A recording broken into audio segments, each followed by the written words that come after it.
No, for David? You do? Okay, good. Are we giving him a pen and stuff? Is that what we're All doing? we gotta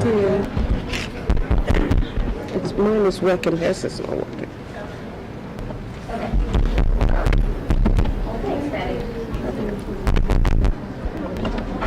Yeah, but I need a motion, don't I? Yeah, I'll do the pen. So we do the budget reading. If you want to do the report of the superintendent before the budget meeting, after the budget meeting, Let's do the budget reading, let's stick as close as we can to the thing and just get that one. And just do that one.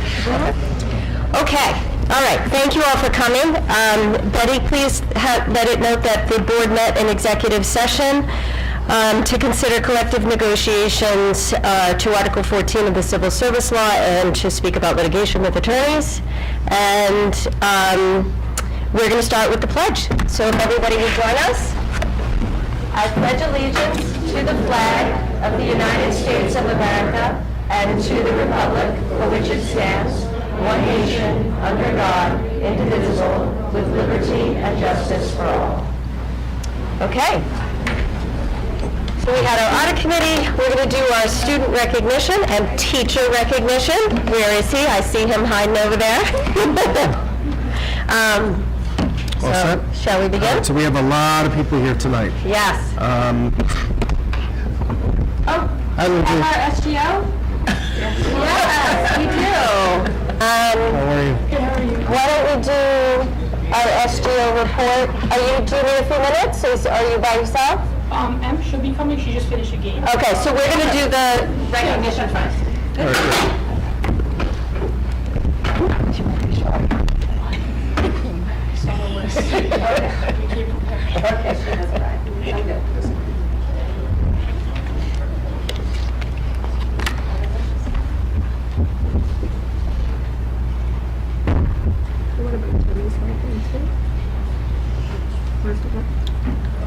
Okay, welcome everyone. So tonight we have mathematicians, we have writers, we have musicians. We're covering a lot of ground here tonight. What I'm going to, because there are so many of you, and we want to make sure that you're able to get home and do your homework, maybe what we'll do is we'll call you up by group. We'll hold our applause until the end. Good idea. You can snap Yes. the picture as you're coming up, and then we'll take a picture at the end. Yep. Yes? With each group, each big group? Yep. No? Yep. If we can figure it out, we will. All right. Okay. We'll just try to move quickly. All right, so we're going to start with with our mathematicians. Are you reasonably grouped together? Mathematicians in the house, yes? Tiffany Falcone, are you here? Come on up and help us. Amy, why don't you come on up and help us as well? How are you? I'm great. Hello, Amy. So the North Shore Middle School Math Department is proud of the hard work and commitment that our next group of honorees demonstrated this year. These 8 students engaged in a deep exploration in areas of mathematics that were particularly interesting and challenging for them, in topics such as the four-color theorem, fractals, I don't even know what that is, and math and roller coasters. Our students investigated, wrote robust research papers, and presented their findings at the Long Island Math Fair. This work required a full year of dedication, and we are grateful to their advisor, Tiffany Falcone, who, for coaching them to a strong finish. The following committed individuals received medals at the final round of the Long Island Math Fair competition. So are you ready? Brandon Borum. We're going to hold. Hold applause until the Try end. something new. Gonna hold right? applause. Matthias Bouchefray. Is that right? Yep. Okay. Matthias, thank you. Thank you very much.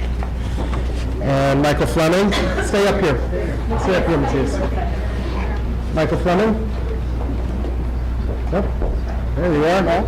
Hello. Angelica Frangopoulos. Thank you. Thank you. Congratulations. You're welcome. And Evelyn McCreary. Matthew Nachowitz. Congratulations. Well done. And Rebecca Rush.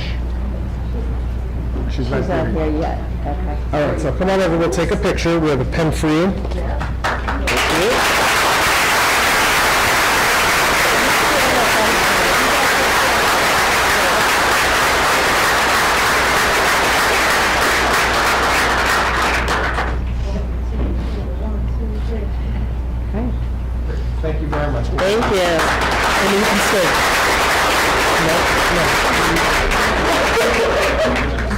Okay. Chuck Wanko, are you here? Yeah. Come on up. And Nicole Maciel, are you here? Yep, so you are. Okay. Great. All right, so how are you? Good, sir. How are you? Very well. Thank you, sir. Wonderful. So these are high school math research students had great success at this year's Long Island Math Fair at Hofstra. There are 3 gold medals, 2 silver medals, and 4 bronze medals. And the subject of their work ranged from the creative to the fundamental cornerstones to the exotic. We're also very excited about the current project the team is involved in. They're writing several articles of original work to submit for publication in June. So when I call your name, come on up. Sophie Blumenthal. Kathleen Hunt. Thank you. Congratulations. Thank you. For a couple seconds, please. Louis Lavenda. Congratulations. Welcome. Hannah Leventhal. Oh, there she Well, is. we see you a lot. Congratulations. Kira McCrew. I don't think she's there. Oh, she is there, okay. Oh, okay.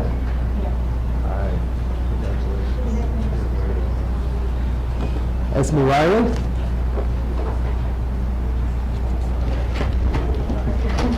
There you are. Did I see your name right?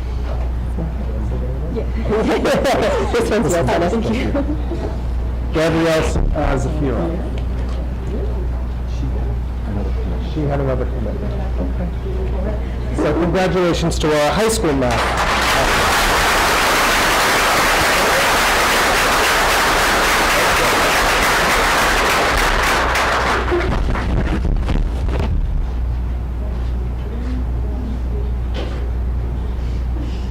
All right, thank you.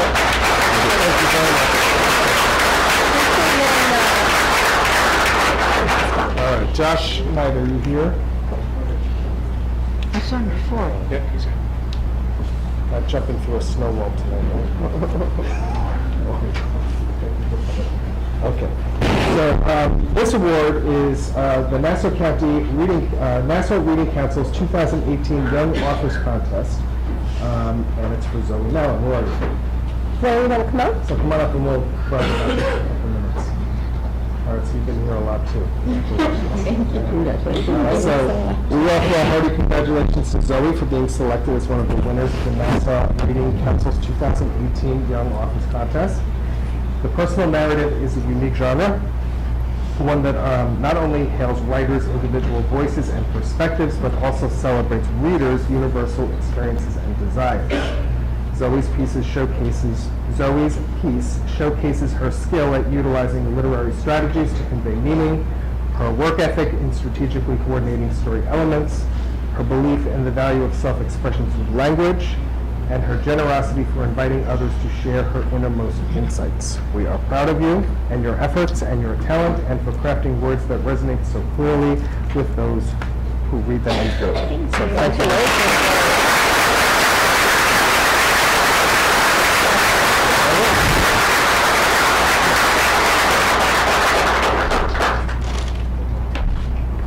Thank you. Congratulations. so much. Thank you. Oh, boy. This is a big pile. Okay, so now we're going to move on to the Visual Art Awards. So Dahlia, would you like to join us? Do we have any of your art teachers here? If you're here, I know you're here. Can you tell all our art educators? Because you do it so Okay, well. thank you. And I'll do the pens. Lots of practice. Hello, everyone. Hello? Hello, hello. How are you? Come on up.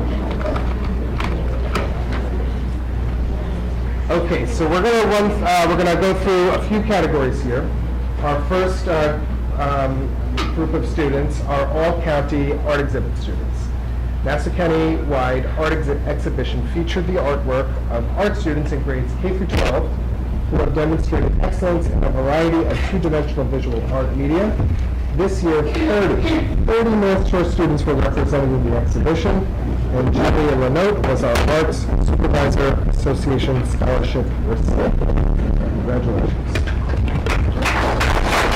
We're gonna call you in a minute. We're gonna call you in a minute. We've got special At the end. So Mary Cassell, and Benjamin Cooperman. Mary, congratulations. Liz? Congratulations. Madeline DiPietro. Congratulations. Victoria Dowling. Well. Evan Giacumas. Did I get that right? Or no? Yes? Yeah. Okay. Congratulations, Evan. Patrick Hart.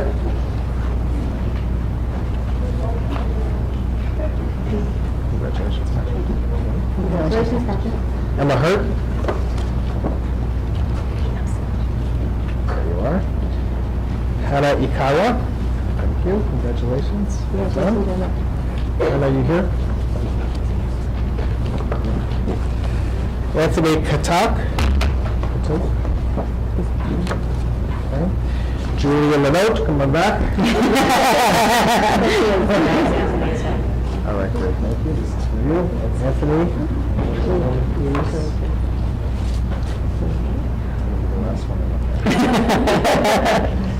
There you are. I'll take them, then we'll go. We'll take the ones you want. All right, great, thank you. Isabel Lee. All right. Congratulations. Congratulations, Isabel.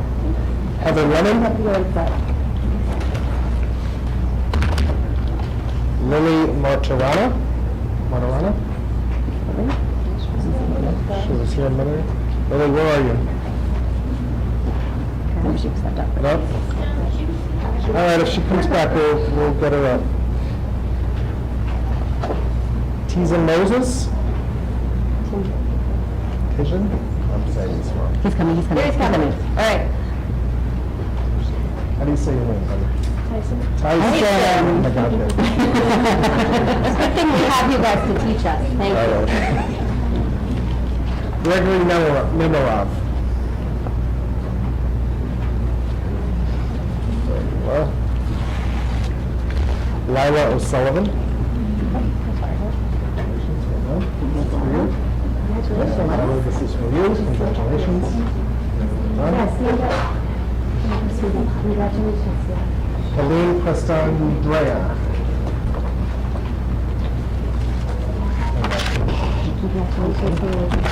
Emma Rivera. I'm going to review and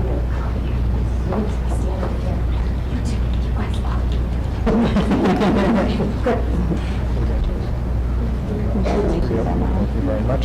Jaden Rosales. Congratulations. Thank you.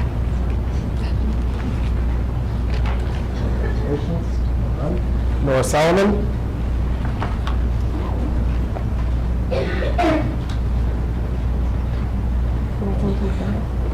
Isabel Speranza.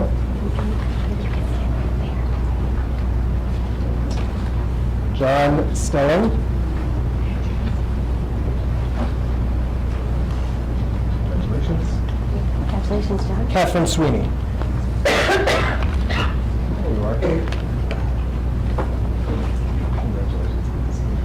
Congratulations. Olivia Bizzard.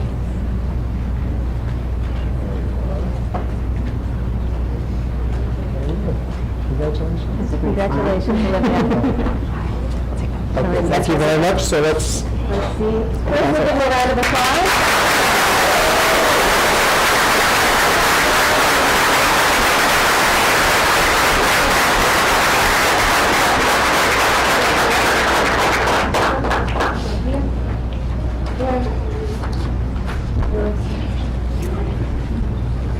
Did I get everybody in? Yeah, except for you. I'll go to the back. Okay.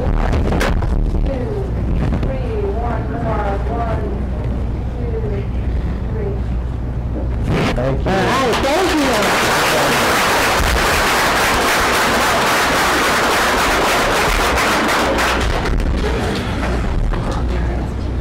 So now, congratulations, everyone.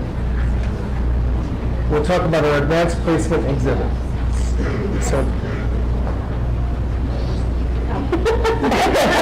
That'd be how are you? Nice to see you. The Art League of Long Island celebrates exceptional artwork as selected by their teachers of advanced placement art. Students throughout Long Island. Each high school can only select 4 AP art students to participate in this exhibit. How many do you have altogether? Yes. Yes. Okay, so 20. So this is a big deal. And the 4 that are invited to participate showcase the best of the best in all of Long Island. So Wow. here we go. So we have Aaliyah Alberts.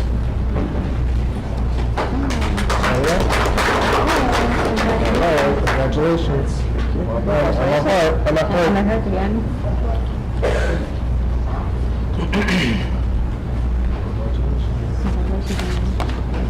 Emma Rivera.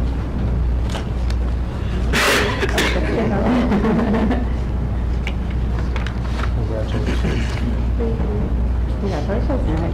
So you painters, draw, what do you do? Paint, pencil, Mixina, everything. Okay, come on over.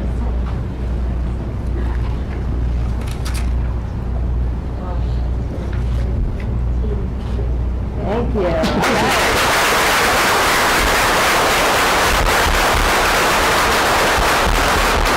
Okay.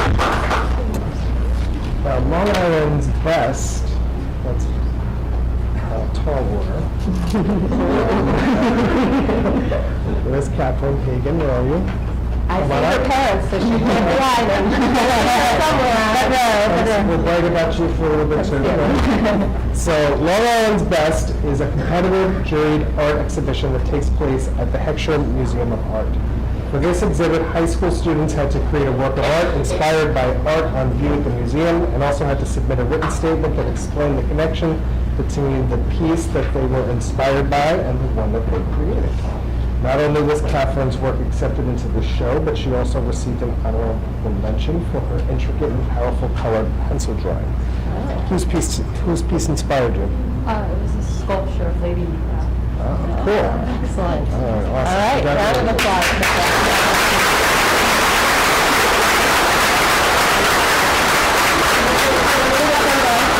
Good luck.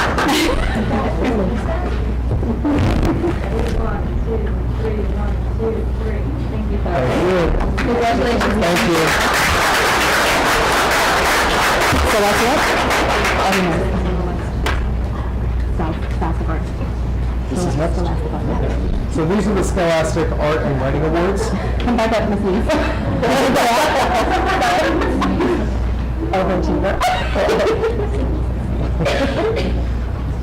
Okay, so the Scholastic Art and Writing Awards recognize, award, and celebrate technical excellence, as well as the creative and unique personal vision of high school artists.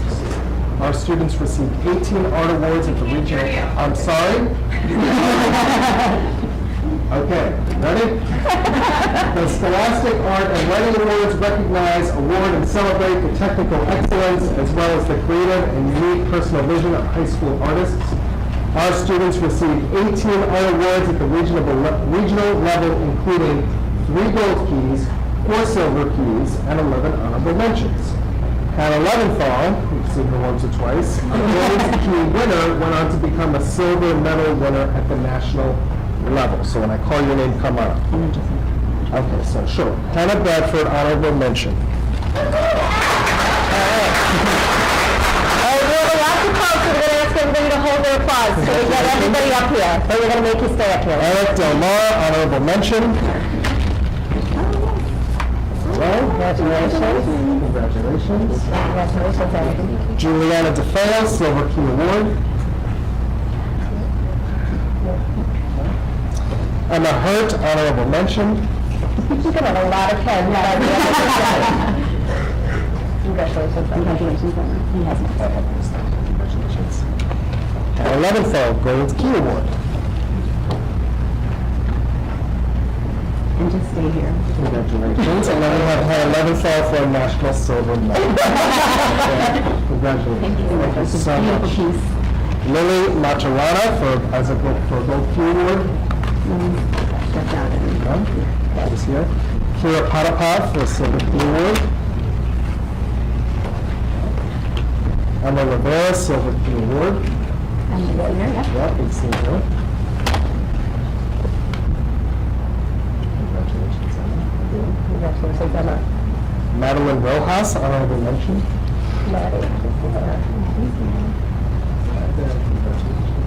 Congratulations, Maddie. Thanks. Isabella Strajanakova, honorable mention. Congratulations. Great.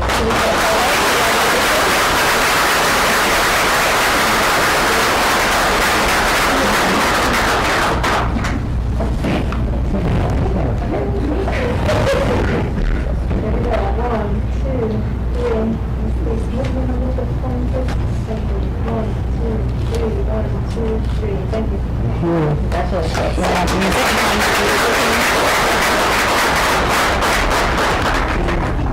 Ella Oswald, Okay. Town of Oyster Bay. Thank you. So now we'll move on to our music awards. Do you have any of our music? Music teachers, music educators, I know you're here. I see them covered at the back. Come on, Jason, Jared, Doing this, okay. Jean, and Jody, How you doing? David. Hello, hello.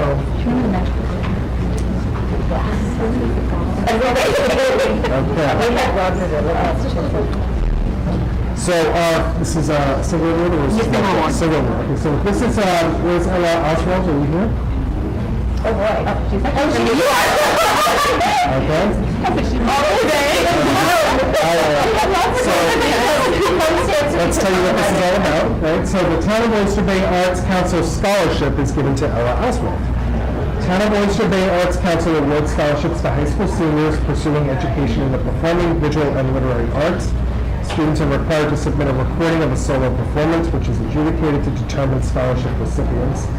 Ella was awarded for her exceptional choral solo performances, Goodbye Yellow Brick Road, I love that song, Widman, and Canción Andaluza. Congratulations.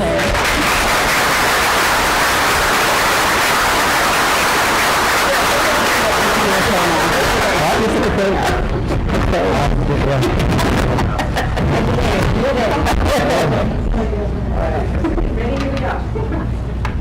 1, 2, 3, 1, 2, 3.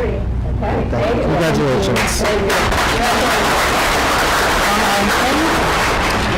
Okay, so we have now we're going to speak about our Long Island Strings Festival. The Long Island Strings Festival provides the opportunity for outstanding strings players from each school district in Nassau County. Thank you.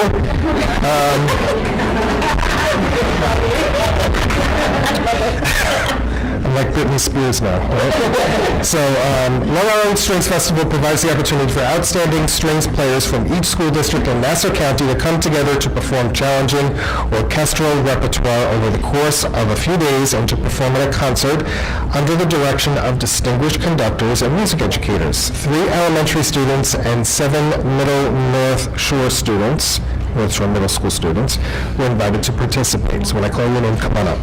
Ella Blumenthal. Yep. There you are. Congratulations. Thank you. All right, Isabel Lee.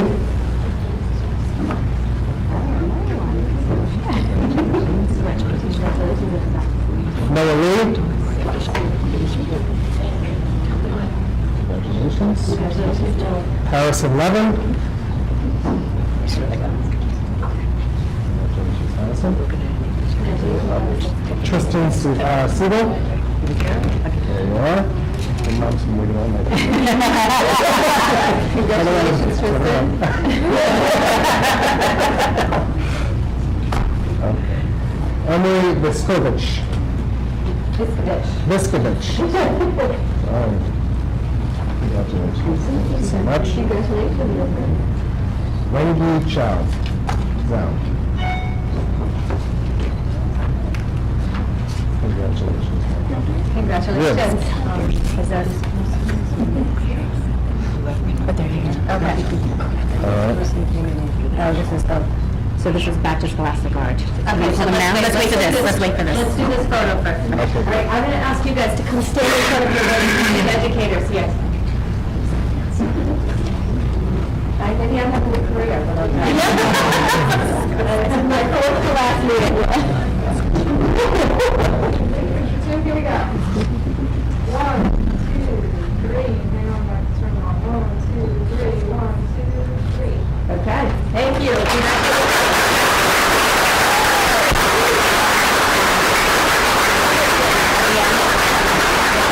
There's gonna be a couple more.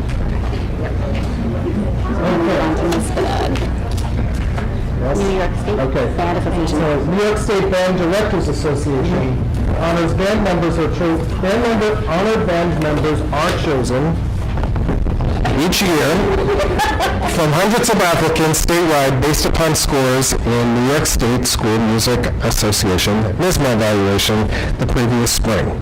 The band performs during the New York State Band Directors Association Annual Symposium in Liverpool, New York. Having prepared their music in advance, students convene and rehearse for 3 days, performing a concert at the end of the symposium. Selection to this prestigious ensemble demonstrates exceptional musicianship and is an outstanding accomplishment. This year, 8 middle school students and 4 high school students were invited to participate. So when I call your name, come on up.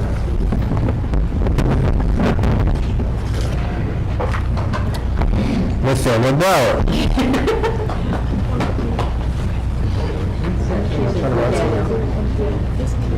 Hana Ikawa.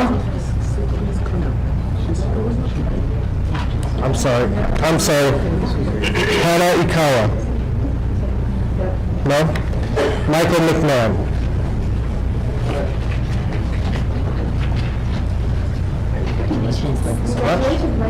Ruben Schoenig.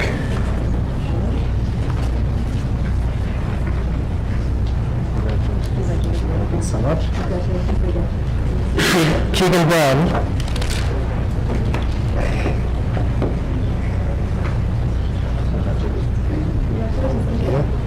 Dylan Leroux.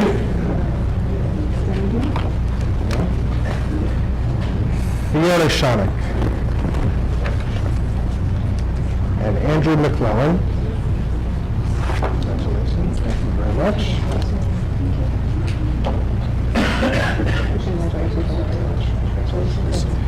Okay. That's it. Okay, I'm gonna move you guys again. Come and stand. The teachers? Just stay here.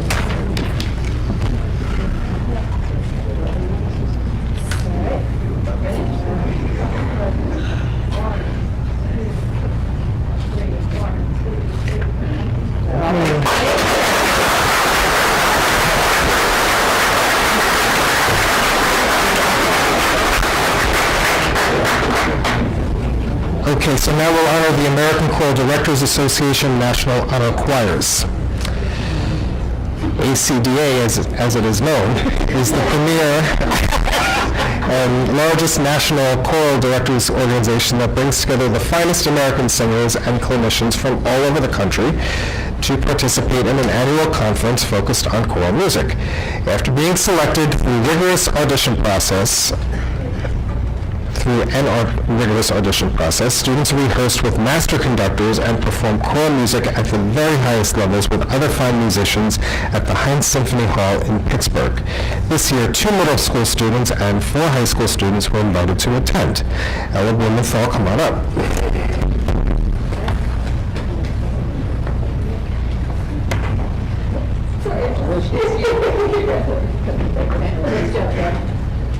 Mariette Colby.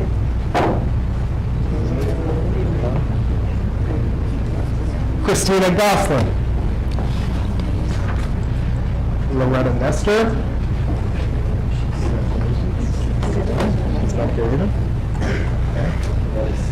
Mackenzie Olitsky.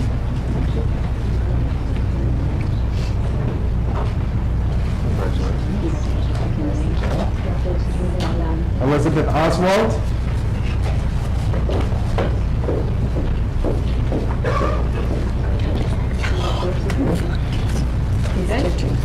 And two more. Those are yours. Dylan Nehru. No. And Hannah Ikawa. Yes. Okay. It's all right. Thank you. All right, and we're going to take a picture.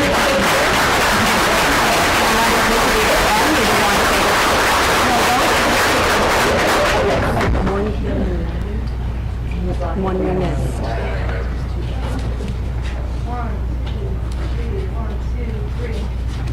Thank you. Congratulations.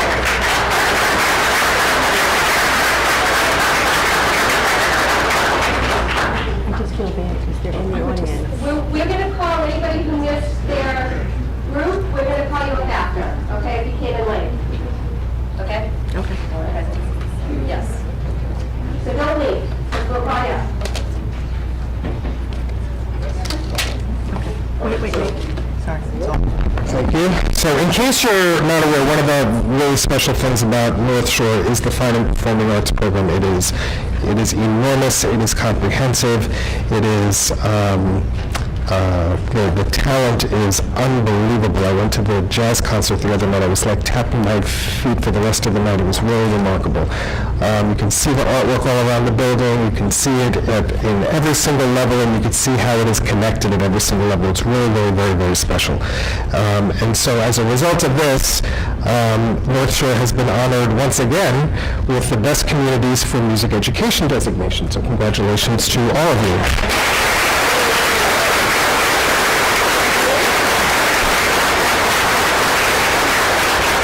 And the award, this award is designated for the district's outstanding commitment to music education. The Best Communities for Music Education designation is awarded to districts that demonstrate outstanding achievement in music education and its effort to provide music education to all students. So we start our music program with very little people. They have instruments in their hands when they are, I think, in the third and fourth grade, and you see the results of that and the level of sophistication just scaffold all the way throughout the program. It's really quite impressive. So congratulations to the entire department and to Dahlia for your leadership. I really appreciate it. You all deserve a pen.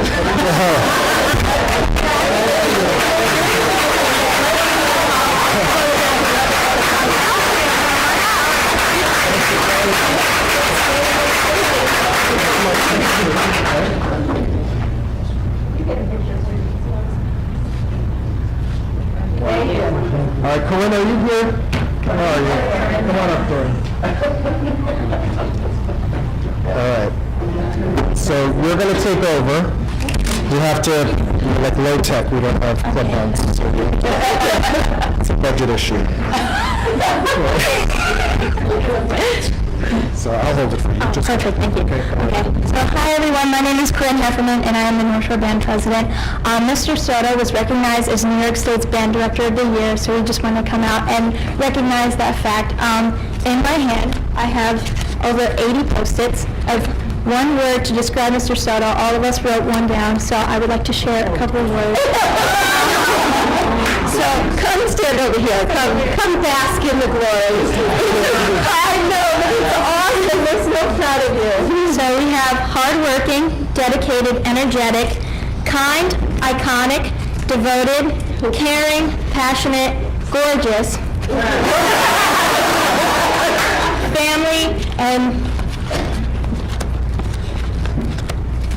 family, caring, kind, and the list goes on, and we just wanted to thank you. Thank you so much for being a mentor for all of us here at North Shore. Thank you. Thank you.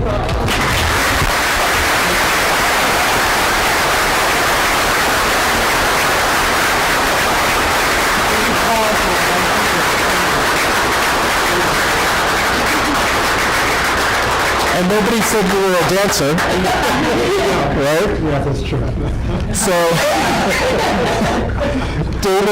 David, congratulations. Thank you. Right, as the 2018 recipient of the Richard H. Snook. Correct. Thank you. Outstanding Band Director Award for the entire state. There are, just so to put this in perspective, there are like 700 school districts in the state of New York. Like, one guy.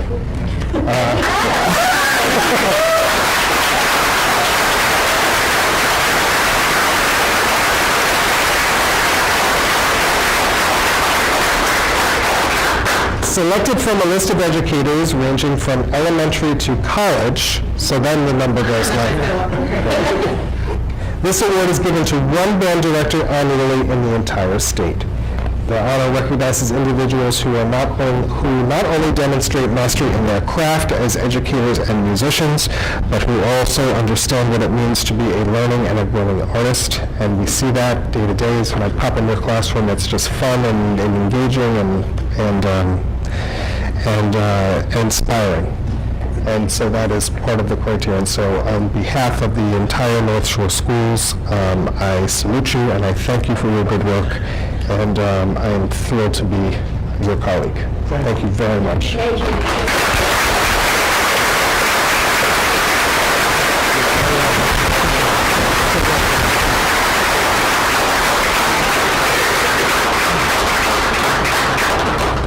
Get another pen.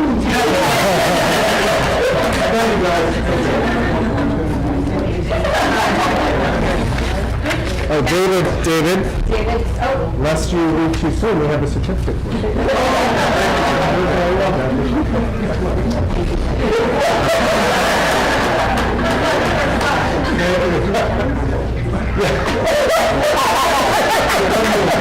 we'll have salsa lessons. Okay. These are our students who were called but came in later. Okay, okay, so we'll come on. Thank you so much. Thank you so much. Thank you, everyone. Thank you.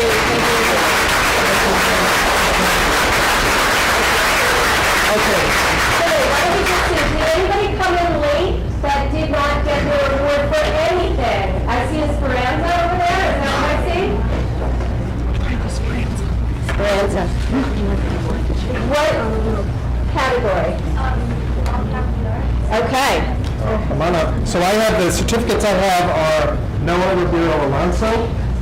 Yes? Hi. You want to give me some? Oh, good. Okay, great. State will have a late colors picture. Okay? Well, what about your parents? Picture. And Kira Potapov, are you here? Congratulations. I don't have any more.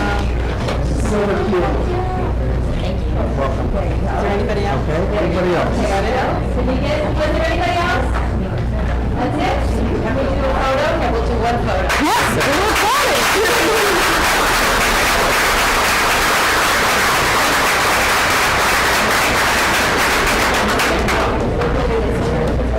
Ready? 1, 2, 3, 1, 2, 3. Thank you.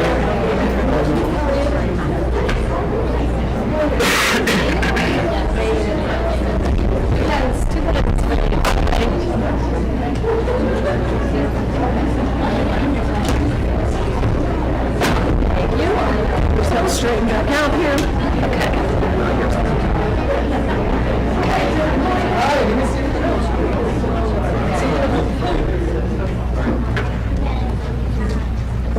Tony wants to move. What do we have? We're going to do a motion. We would just move up. Yes. Yeah. Okay. All right. Thank you all for coming. We're going to move up the superintendent report. We're going to move up the SGO, and we're going to move up the superintendent report. Yes. So can I have a motion to move up the SGO and the superintendent report? Motion. And I have a second. All in favor? All right. So let's start with the SGO. Our athletes and seniors are sitting at the table. Yes. Now that it's after May 1st, do you want to tell us where your ladies are heading? Yes, so I'll be going to Lafayette College. Congratulations. Congratulations. And although it's after May 1st, I'm still undecided. Oh! I'm between the Ohio State and Santa Barbara. Oh, wow, okay, congratulations. So So I guess we'll start just on Tuesday, May 1st, we all wore our college shirts to school, so that was very nice and glad that's all over, that whole process. But coming up, SGO is organizing a kickball tournament, and we have yet to decide what charity we'd like that to go to, but we're hoping to have it after all the IB and AP exams are over. And so we also want to get all the teachers involved as well and have a teachers team, but we're hoping and aiming for each grade will have a team of about like 25 students if possible. But so we're actually having a survey tomorrow in school to see the interest of that, so. We can also have a Board of Ed team if anyone is interested. That's definitely a possibility, so we'll keep you updated with the date. And then the second thing that we have is John Labate, Jack Rosencrans, and Matt Saltzman hosted a Teens Gotta Believe tournament, which is a 3-on-3 basketball tournament that I think has been happening for a couple of years now in the high school. And teams of 3 or 4 like face off to win an awesome prizes, like to different games and stuff like that. So that just happened, so that was a good turnout. Just last Friday, Izzy Glennon and Audrey O'Brien organized an autism awareness prom that was held in the gym, and there was like a great turnout, and it was a lot of fun for all students. All students were invited, and so it was a really great event. Also, the Key Club hosted their annual blood drive, and I know it's always a big thing in North Shore. You always have kids going in at every period, also for the snacks, and you get to miss 2 periods of school, but also to donate blood. But that just happened, and I'm pretty sure they did very well this year with getting kids to come in and volunteer. And just tonight in the auditorium, the Choices and Consequences meeting for juniors that will be attending prom and would like to drive to school next year is happening. And lastly, the seniors had one of their last events at North Shore High School, and that was the senior fashion show. So if you have a junior, they'll be doing that next year. It was a little awkward because you were standing there in front of everyone, but it went by pretty fast and everyone had a great time. And so it's up for like raising money for our senior prom to kind of take away the costs of the prom. Okay. And this week is next week will be the AP and IB exams starting, so gotta study. Okay. All right, terrific. Thank you so much. Thank you. Yeah,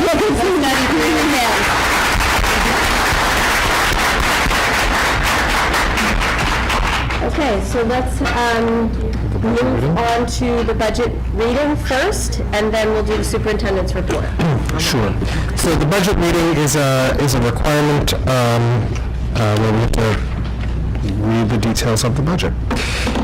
So the proposed budget for the 2018-19 school year is $104,868,518.83, a total increase of 2.7% over the 2017-18 budget. We anticipate revenue of $18,781,973.14. This will result in a tax levy of $86,086,545.69, which is a 1.89% increase. This is below the allowable tax levy cap established by New York State, and a simple majority is needed for passing. There will be 2 additional propositions on the ballot this year. Number 1, to reduce transportation eligibility limits for grades 9 through 12 to 1 mile with no additional cost to the district. Number 2, permission to approve the expenditure of funds from the existing capital reserve fund, a sum not to exceed $3,443,912 for the following projects: installation of air conditioning in the libraries of Glen Head and Glenwood Landing, installation of air conditioning in the cafeteria at Glen Head, Seacliff, and the middle school, installation of air conditioning in the auditorium at Glenwood Landing, installation of air conditioning in the gymnasium at the high school, and replacement of the entire cafeteria ceiling and installation of new LED lights at the high school at no additional cost to the district. God bless you. The district will include a copy of the budget proposal as a record of the minutes of this meeting. Copies of the adopted budget proposal are available this evening and at the central office, 112 Franklin Avenue, Seacliff, New York. The election of trustees and vote on the budget will take place on Tuesday, May 15, 2018, from 7 a.m. to 10 p.m. in the North Shore High School Gymnasium. Registration for the budget vote will take place on Saturday, May 5th, from 10 a.m. to 2 p.m. at the Central Administration Building, which is located at 112 Franklin Avenue, Seacliff, New York. Okay, Thank you very much. thank you very much. All right, now we're going to move on to the superintendent report. Great. I've been talking for an hour. Okay. I'm good, thanks. So I would like to take this opportunity this final opportunity at our last meeting before the election to remind the community to come on out and vote on May 15 to 18. In addition to our board trustee election, we are asking the community to vote on the budget, a reduction in transportation limits at no cost to the district, and for high school students, and the utilization of the capital reserve fund. If there are any members of the community with questions or who would like to meet with me, you're welcome to call me. You're welcome to set up a time. I'm happy to make myself available to discuss the budget with you. I look forward to seeing you at the polls. An update on strategic planning. Last Thursday and Friday, 3 teams of teachers, administrators, parents, and students met to begin their research, make meaning of the 3 pillars and goals of the strategic plan around social emotional learning, equity for all learners, and teaching and learning. Then they'll spend the next 4 to 6 weeks preparing their recommendations for specific action steps that will move us toward our goals. With regard to safety and security, our work continues. We're waiting on the receipt of reports. So we have 7 facilities that were evaluated by the external auditors, and those, so that we have the 5 schools, we have the transportation facility, and we have the central office. Those reports are starting to come in, and our safety subcommittee is working towards making recommendations on technology systems, so the visitor management system, confidential reporting systems. Our walkie-talkie system is now operational. And the Wave app, as I explained to you, is now operational. We are also analyzing all of our staffing needs and levels across the district, and then a final and singular report will be forthcoming to the board, hopefully by the end of the year if we have all those reports in place. So we'll keep you posted on that. I did want to provide an update on the grade 5, the rising grade 5 section at Seacliff Elementary. So I have, over the past 4 to 6 weeks, I've conducted a fully exhaustive process, and which I will explain to you, but the net of that leads me to recommending the restoration of the 3rd section of grade 5 at Seacliff for next year. Through this process, I've met with every teacher and support teacher on the grade level. I've met with the social worker twice. I've met with the school psychologist twice. Dr. Zubrianis and I have met on multiple occasions. We met with some parents who are smiling in here.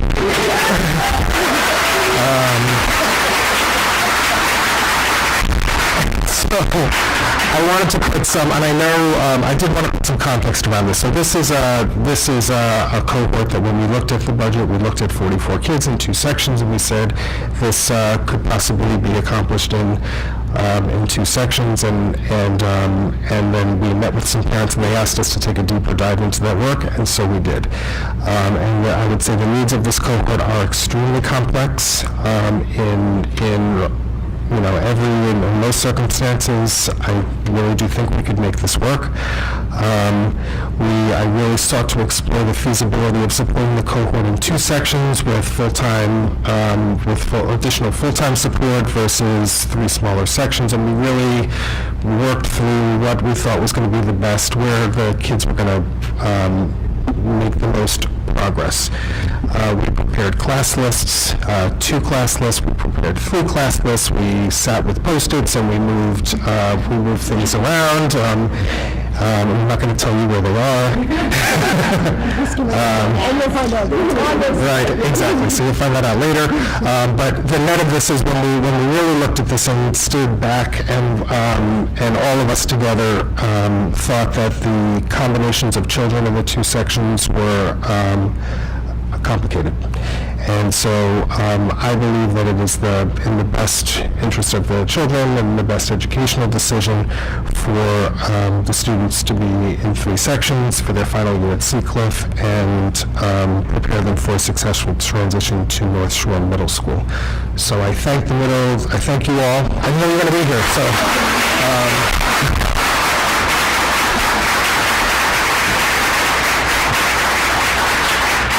You don't have to, thank you, but you don't, right. So I thank you for your patience. I know that you have been anxiously awaiting what's going to happen here, and I suppose you had some things to say to me tonight.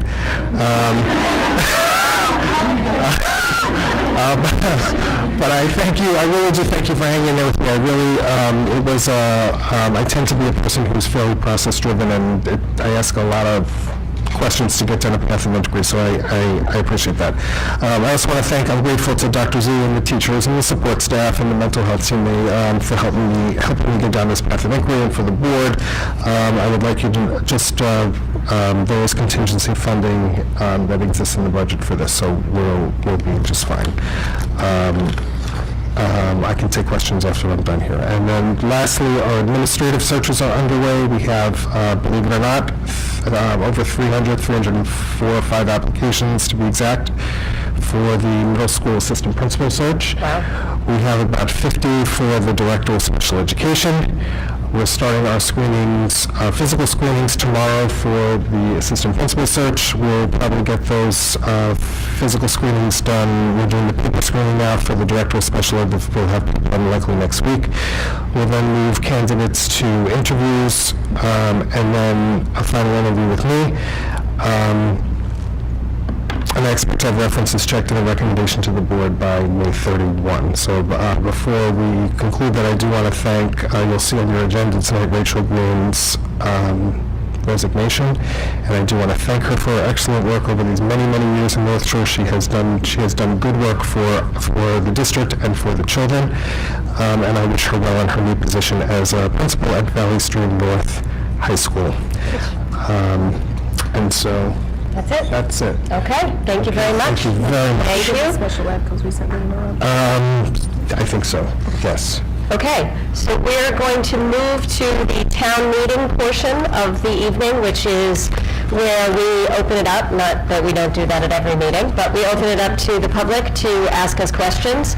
We ask that you come to the microphone, tell us your name and town of residence, so that our district clerk, Betty Campy, could take down your name, and if you have a written statement, if you would like to hand that to her after, that would be great. So, don't all rush at once.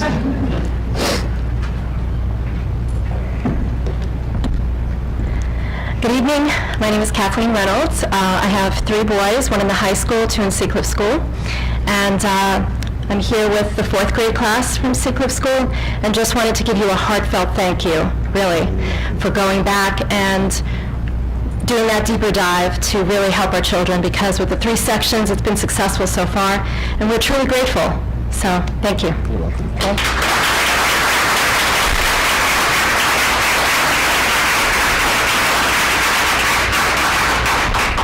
Anyone else? Yes. Hi, Justin Kletter. I'm in Seacliff. I have 1 boy in Seacliff kindergarten right now, and 2 twins that will be there in 2 years. My point of coming up today is, I know we've spoken in the past when you guys were approving the budget, that there was a subtraction of funds from the special education portion of the budget. And it came to my attention today that there were some discussions in the Seacliff School about not having a classroom for integrated teaching for kindergarten in that for the next year's pre-K going into kindergarten. I was a little concerned about that based on discussions that I've had about nothing being changed about the programs or anything along those lines.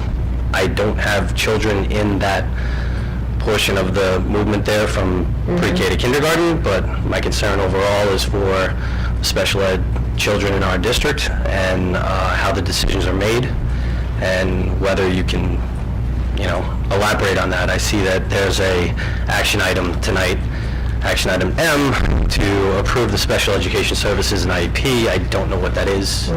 I would love to hear your thoughts on that. With that said, I did receive an email from my wife on the way in while there was no train service back here.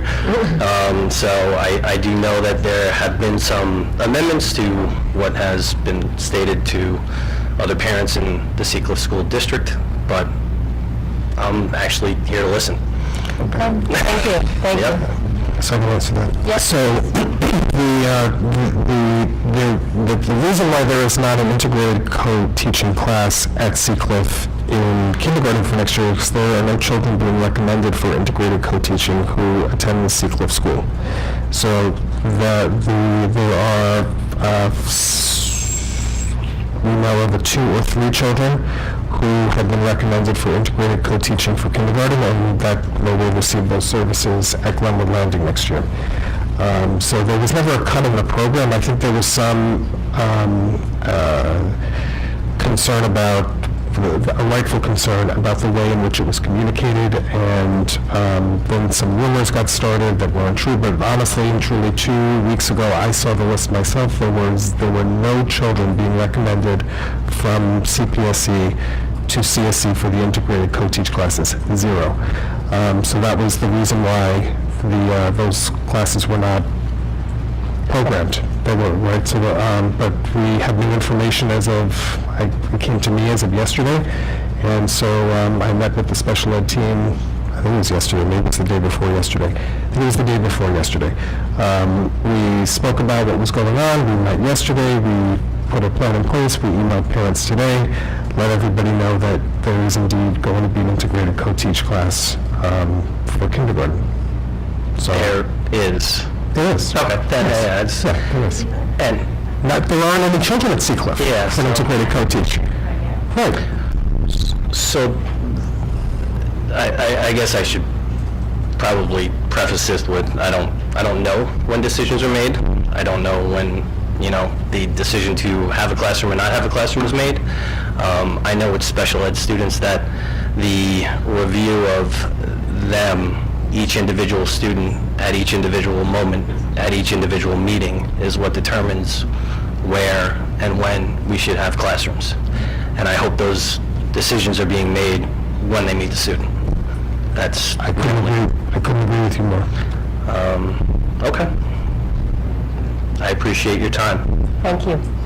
Thank you. Okay, anyone else? Yes. Oh, sorry.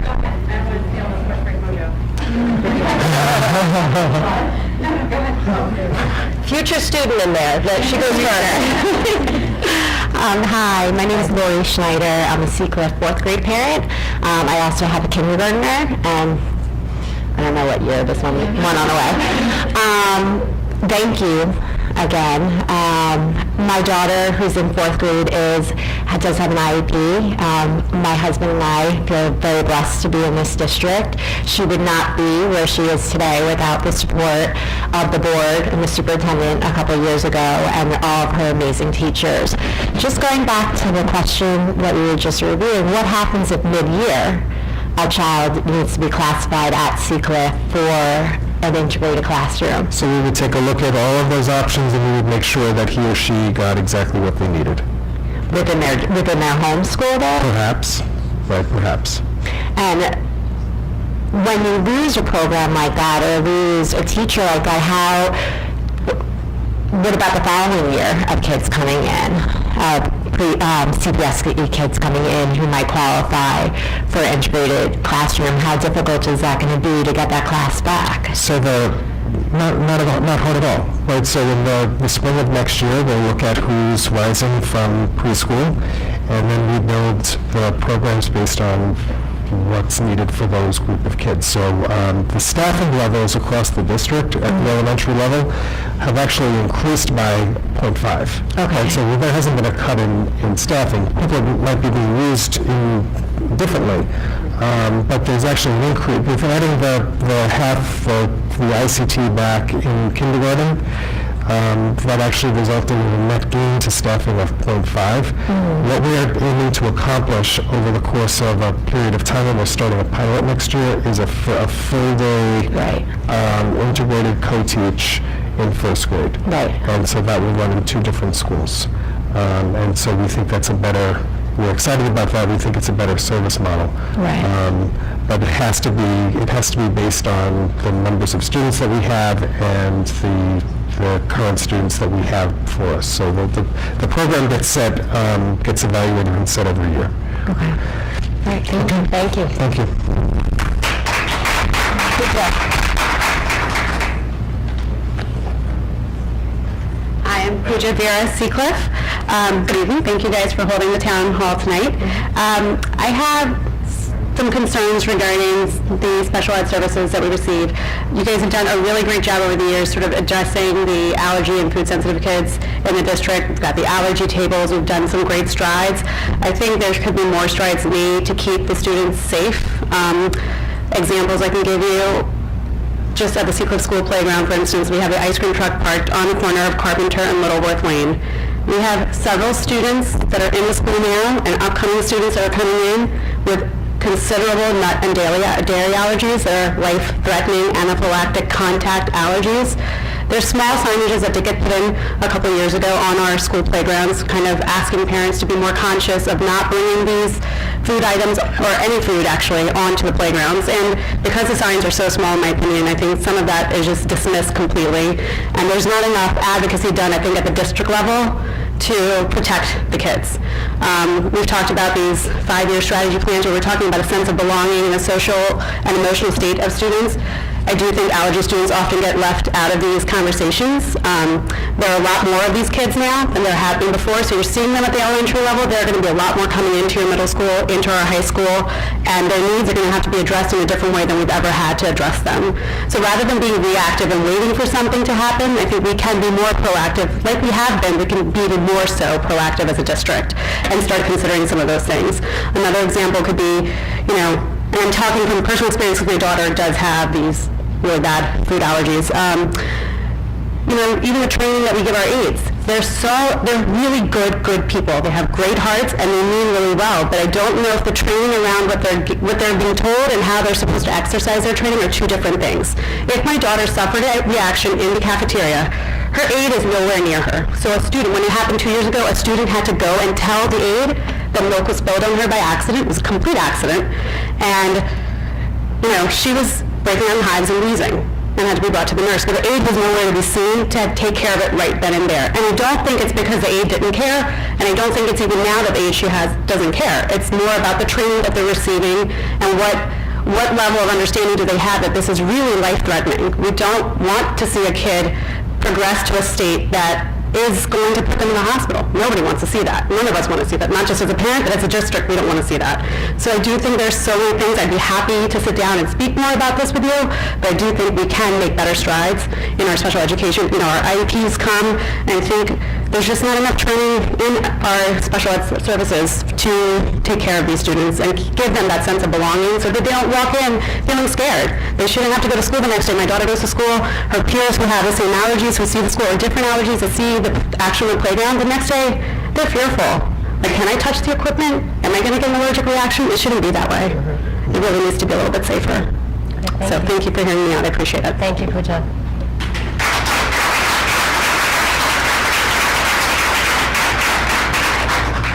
Is there anyone else?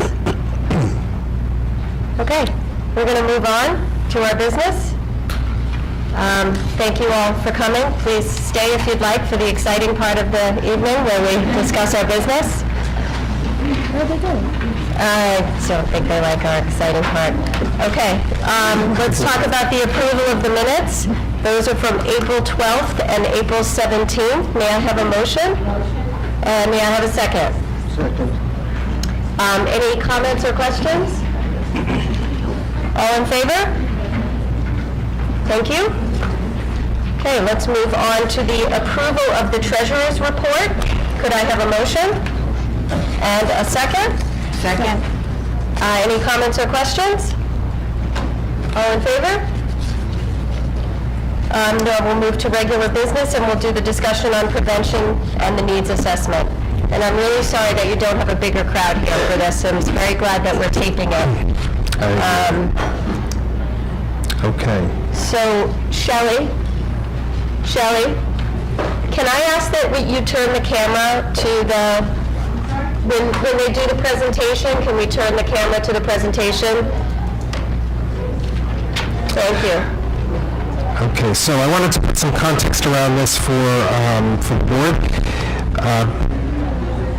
Back in the fall, we did some research on evaluation tools that we could use to administer prevention needs assessment regarding alcohol, tobacco, drug use and abuse within the district. And so after some study, we have been using the PRIDE survey. That gets administered every other year. This is not a year that it was being administered. And we looked at what the best instruments were to do this, and we came to the Bach-Harrison survey. And so I welcome Linda Binion, our new Director of Counseling, and Lisa Berg, new social worker at the high school, who are going to speak with you tonight about what we learned from that study, how it was conducted, what our next steps are, and then we really look forward to making sure that we get this into partnership with CASA so we can start to really think about how to put our heads together and make some progress here. Okay? So thank you very much, and I'll turn it over to the two of you. Thank you. My name is Risa Berg. I am the high school social worker. And I'm joined by Linda Binion, the Director of Counseling, Don Lang, Director of Athletics, PE, and Health. Unfortunately, is very ill and could not make it at the last minute, but I do want to acknowledge him for both the administration of the survey and also his extensive work with data analysis. And I'm sure he, along with Linda and myself, are available for questions, because what we're going to be showing tonight is more of a highlight of the survey. The survey is extremely extensive, so there was no way that we could show every piece of information, but we are certainly all accessible for that information after this evening. So with the Bach-Harrison, it is, designed to measure both substance use disorders and antisocial behaviors in adolescents. Antisocial behaviors being delinquent behaviors, violence, things of that nature, as well as risk and protective factors. And the risk and protective factors are incredibly important in guiding our efforts for social emotional learning, mental health, and substance use in our work with adolescents. So both parts of the information are extremely important. So I will be bringing you through an overview of the substance use and what we're seeing in terms of use and ages, sources. And Linda will be bringing us through those risk and protective factors. And then we'll close with what the school is currently doing, as well as our plans for moving forward based on the information that we have within the survey. So as Dr. Giurizzo mentioned, in years past, we have conducted the YDS survey. OASIS, the Office of Substance Abuse Services, provides the YDS survey to our district, along with all other districts here on the island. It was not provided to us this year, nor do I believe it will be provided next year, likely the year after. So it was taken, we took the initiative to put together the survey for this year. The Bach-Harrison was chosen because the similarity of questions between the Bach-Harrison and the YDS can allow us to look at some longitudinal data, but as we move through, you'll see that there are certain questions that we could compare over long periods of time. There were certain questions that were more detailed in the Bach-Harrison that we simply could not compare to years past. So the YDS that we have is from 2008, 10, and 15, and then we have the Bach-Harrison from this school year. So we'll be looking at all of those just to give us a trend of how things are moving within district. This survey is completely anonymous. It is a voluntary survey. So when we got the survey, Don Lang in the athletic office sent out a parent letter offering an opt-out for the exam. It was conducted in our PE classes, grades 7 through 12. This is another difference between the Bach and the YDS. The YDS is done 9 through 12. So we have even more information this year. There is no right or wrong answers. The way in which they administer the exam guarantees anonymity for the students. There's no, you don't put your name on it, there's no identifying information about you on it, which should kind of lower the chances that the student would put false data on the report. there are 5 validity checks within the report, because a lot of people, when they hear you're administering a self-report, aren't kids going to be untruthful? There are 5 validity checks within the test. So it brought our sample size down to 1,083 students, grades 7 through 12. Okay, so this is the slide that I'm sure most people are interested in. This is the use, the average use of all of our grades in the last 30 days. Okay, so what you are looking at is every single drug that they were asked about and if they have used it in the last 30 days. The test also asks about lifetime use. We did not put that in today's report, but we do have access to that information. The thing I want to mention is the Bach-Harrison compares this year's data to years past as well as national data. So we do have what's called the Monitoring the Future number, which is a national survey. Why does this matter? Well, it allows us to compare our district to districts across the country to see where we are in terms of normative behavior.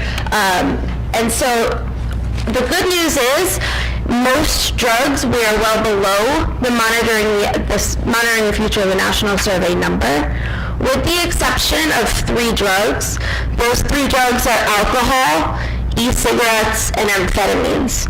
The Monitoring the Future number for alcohol is 19.8%, and we are at 29.8%. E-cigarettes, the Monitoring the Future number is 9.9%. We are at 21.4%. And amphetamines is at I'm going to double check that number before I give it to you. I believe it's 3%, but let me double check that number. When we go through some of these other drugs, I just do want to mention that amphetamines, sedatives, tranquilizers, and other narcotics, it is indicated that that is not prescribed by a doctor. That is someone using that without doctor recommendation. So amphetamines would be things like Adderall, Ritalin, Vyvanse, tranquilizers, Xanax, Ativan, Klonopin, and other narcotics would be our opiates, so Oxy, Vicodin, Percocet.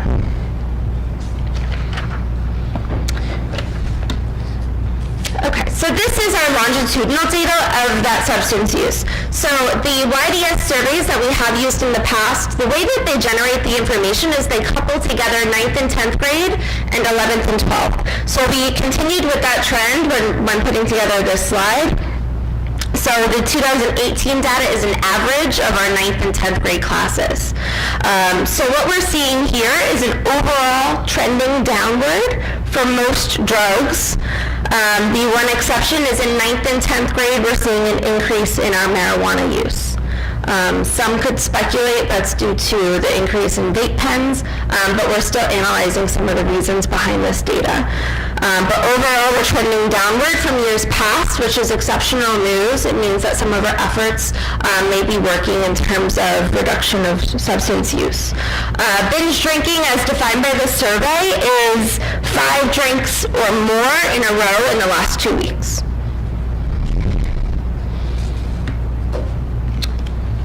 Okay, average age of first use. So what we're going to be looking for in this slide is to be trending downward, looking for an upward trend rather. So we're looking to see that they're getting older. Overall, with our surveys, we're seeing that males are averaging an earlier onset, which matches regional and national data in terms of substance use. The average age in our district from 7th through 12th grade is 14 years old for all drugs, alcohol, cigarettes, marijuana, and prescription drugs starting at 12 years old. We are seeing a downward trend in marijuana, painkillers, and cigarettes in our older students. So now Linda's going to bring us through some of those risk factors, including sources and location, and then the other risk factors that are contributing to these numbers. Good evening. So Risa began by talking about alcohol use being an area where we exceeded the national average. And so as we went through some of the survey data, we thought it was really important to focus in on that area of alcohol use. And when you look at this particular slide, what we really like about the Bach Harrison is it really allows us to dig deep into the data and look at some very specific questions. In this case, the source of alcohol, or where students are obtaining that substance. And a few minutes ago, Risa also put a slide up showing that the alcohol use was declining, and that's the good news in this. There is some declining occurring there. However, when students are drinking and accessing alcohol, what we discovered from the survey data is that it was occurring in the parent's home, either with or without permission. So now we know the source, or where they're getting the alcohol. It's also important to really look at where they're consuming the alcohol. And as you can see from this slide, the percentage of students who are drinking are actually doing it in their home or in someone else's home. So overall, the consumption of alcohol may be down, but there's an increase in the amount of drinking that's occurring in the home setting or in another person's house.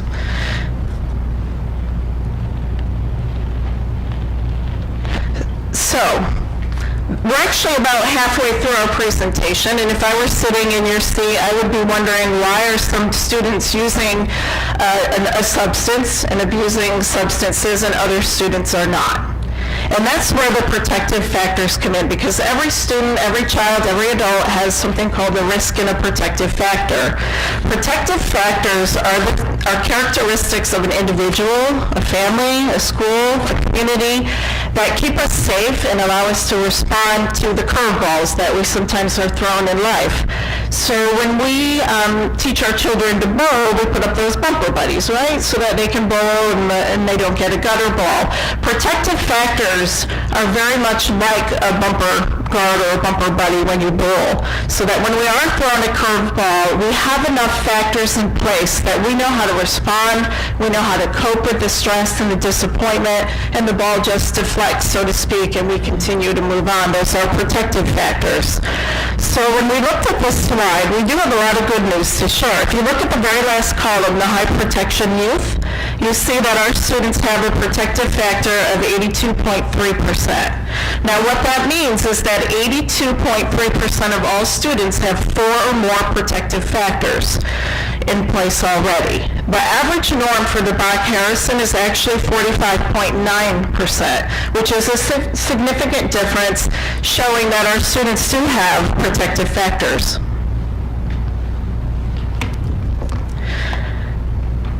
So when thinking about protective factors, we actually want to drill down even a little bit more and look at what that looks like in the school versus the larger community, because all those components, whether it's school or community-based, are what keeps us safe. And when we looked and compared the opportunities that students have for pro-social behavior in the school setting, it came up at rates that were pretty high, over 80%. When we looked at the community aspect, students are reporting a drop and feeling that they have positive pro-social activities within the community. And when we look at the community, we're really looking at opportunities for connection outside of the school day, maybe a youth group or a YMCA, volunteering, activities such as that. This was one of those slides we thought that we'll talk about a little bit later, and it warrants some additional research and conversation. So as you might have guessed, the opposite of protective factors are risk behaviors. And a risk behavior and having risk behaviors increases a child's use of actually using and abusing an illegal substance. So in this column and chart, if you look at the far right, you can see that North Shore students have fewer risk factors than the national average, which is a good thing. Overall, our students came in at 32.8%. while the national average is 39.1. Now what that specifically means is that 32.8% of our students have 6 or more risk factors if they're in 9th grade. It's calculated a little differently for grades 10 through 12. That would mean they have 7 or more risk factors. Now what I do want to say is, yes, we may be better than the Bach Harrison norms. However, we really want that number to be 0.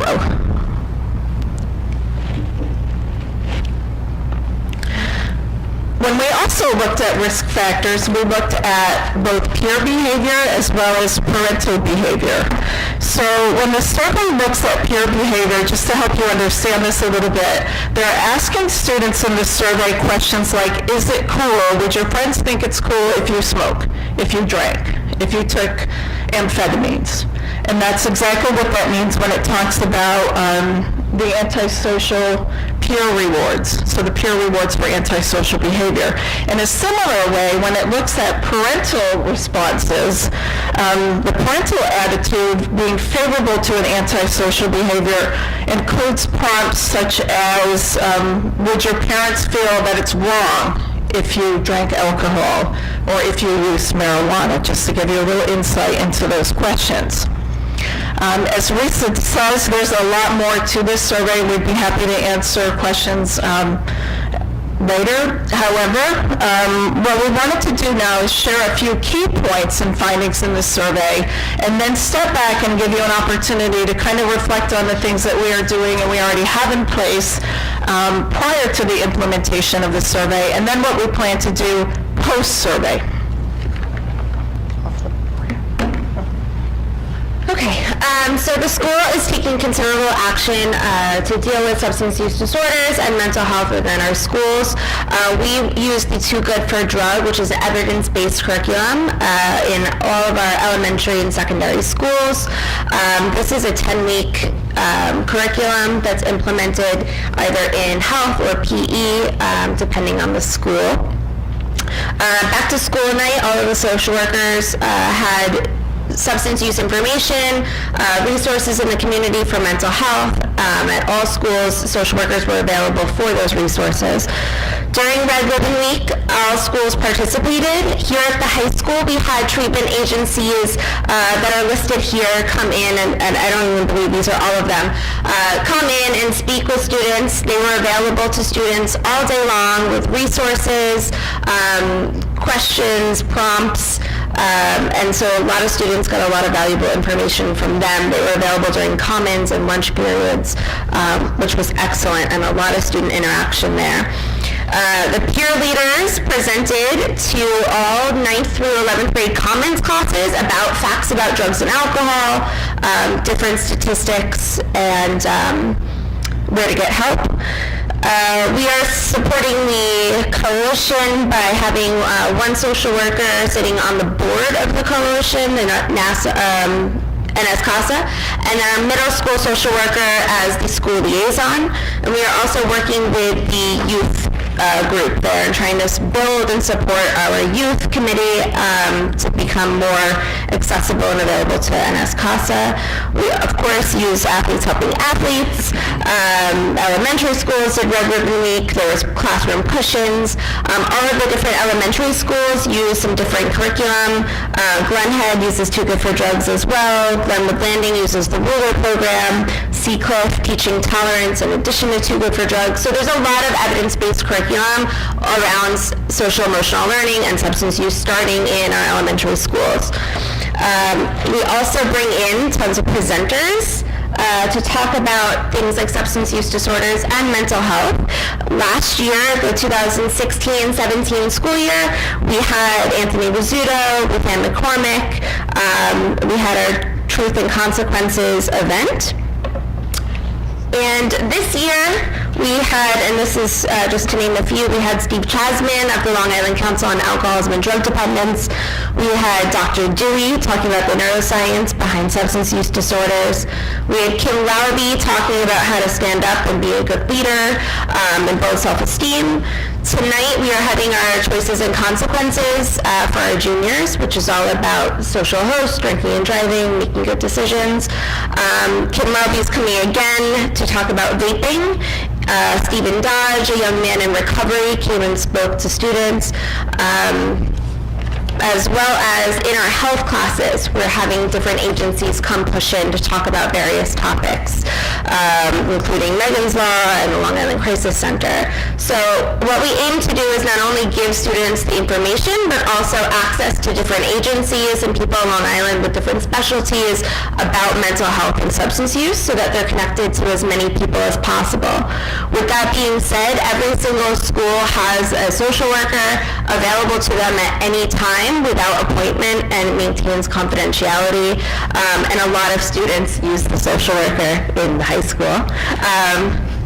So it's a great service. So we're really working very hard, but clearly based on the survey, there are ways that we can improve or kind of change directions or shift gears.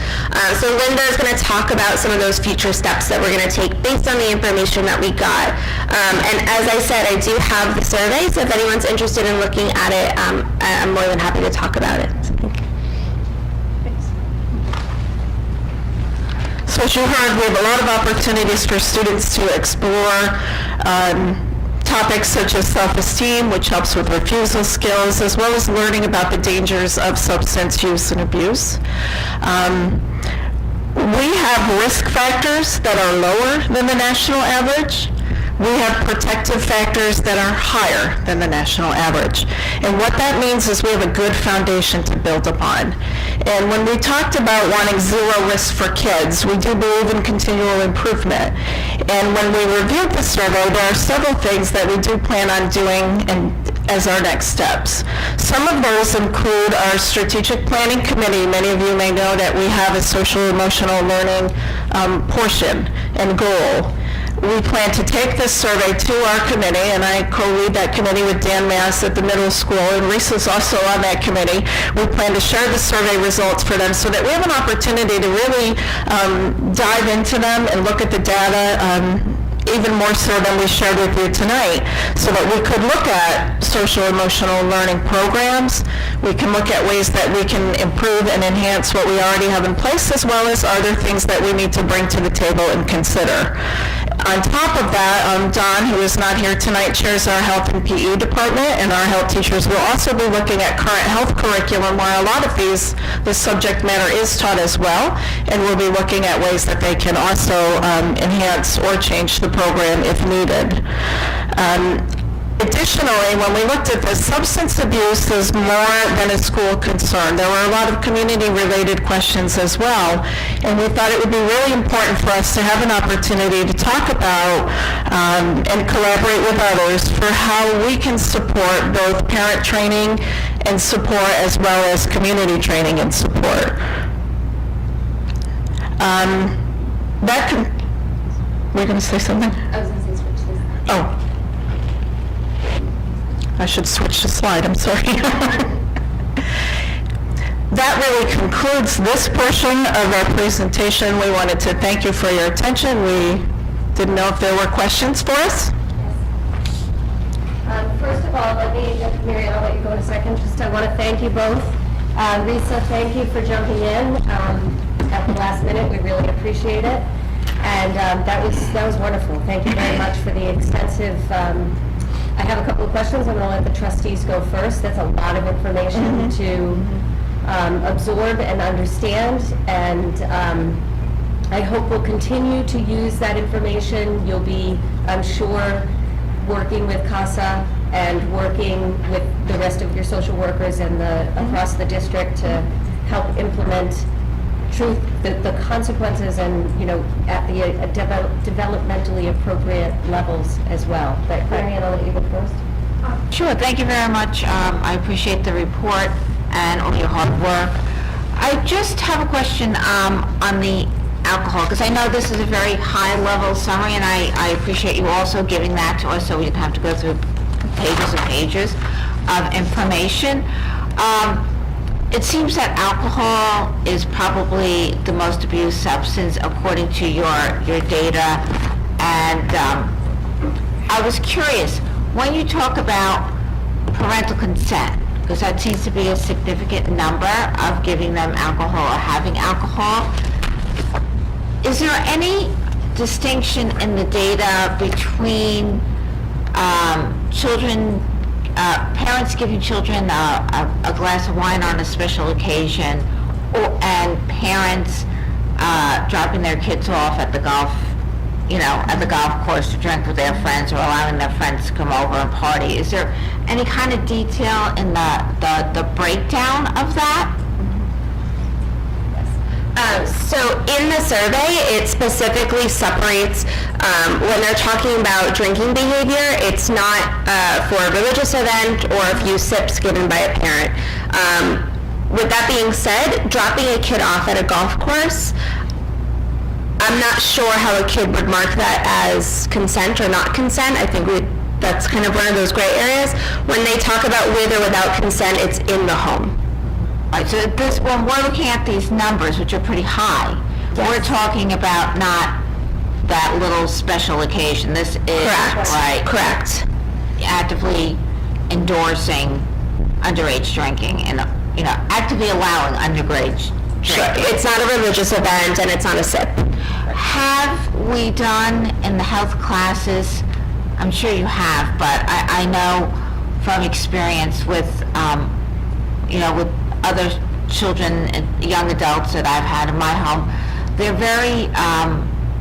very intrigued by the pictures of like what happens to your liver and what happens to your brain when, and I know Dr. Dewey touches on this because we had Dr. Dewey as the PTO several times, and I've been to his presentation more than once, but as part of the curriculum, do we show the long-term ramifications on your body from that kind of excessive use in a very graphic way at the high school level? I think that would be a great question for Don Lang, who unfortunately isn't here, because he does run our health curriculum, but I could certainly get back to you about that. Great, thank you very much. Thanks. All right, Dave? So, thank you again. Great survey and great presentation. I read through the details today. I have a bunch of questions, so I'm going to hopefully ask a couple quick questions, and not to keep us here all night, but a couple quick ones. The norms, there's something like 460,000 students who've taken it. That's across geography, across class, across rural, urban. It's really comparing it to a true cross-section. Do we know? Is it a true? I'm sorry, Linda. So the Bach-Harrison norms are not as great as the monitoring the survey. The Bach-Harrison norms are essentially wherever they have that survey. So I wouldn't say that is the best comparison. I also think that comparing New York to Middle America it's not a helpful thing to do either. So I think the monitoring the survey numbers are more accurate. Okay. And the other thing I would add to that is that all the other districts that I kind of talk to here in Nassau County are waiting for the YDS. So they're still using the 2015 data. Mm-hmm. When we are all given the YDS again, we can start comparing ourselves to Manhasset, Roslyn, Syosset, which I think will be really helpful in terms of where we are in this norm that is Long Island. Mm-hmm. That's a good segue to my next question, which is the going back and forth, the ping pong between, we're learning things independently by doing them differently, or is this what's available, but when the YDS is, that's our go-to, and this is I don't want to use the word fill-in, but a supplemental information we're The getting? Bach-Harrison, in my opinion, is much more detailed, much more comprehensive, even in the way that they asked, this one. Even in the way they asked about location and sources of alcohol use, you'll see that the YDS just says, are you drinking at home or someone else's home? The Bach-Harrison asks, are you drinking at home with permission? Are you drinking at home without permission? Are you drinking at a friend's house with permission? It's way more detailed. Would I like to see us use that all the time? Sure, but we're given this survey that's very, very comparable, and it's important that we do that survey so that we can compare ourselves to other districts. Okay, and on So that... did that answer your It question? absolutely did. They're different, but they provide different information to be used in congruence. There was a lot of follow-up question in the tables at the end about where kids got alcohol. E-cigarettes is a huge spike for us. Did they drill down with that information at all? Because certainly everyone who lives on this island knows that in the last 6 years, there's this preponderance of all of these stores, including at least one in our community. I just don't know if the kids are reporting they're getting them locally, or what we know about that. Whether the survey tells us I do not believe the survey asks that. Okay.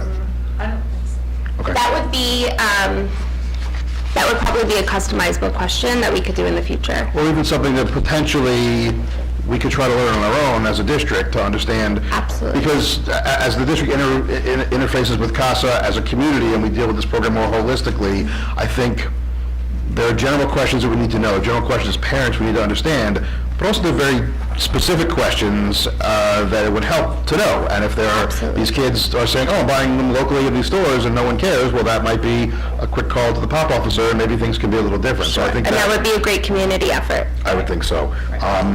Let's take one or two more and then I'll seed, and then if I have time, we'll come back. Is that okay? You want me to seed now? Sounds like you want me to seed now. I do. I'm not pressure. Okay.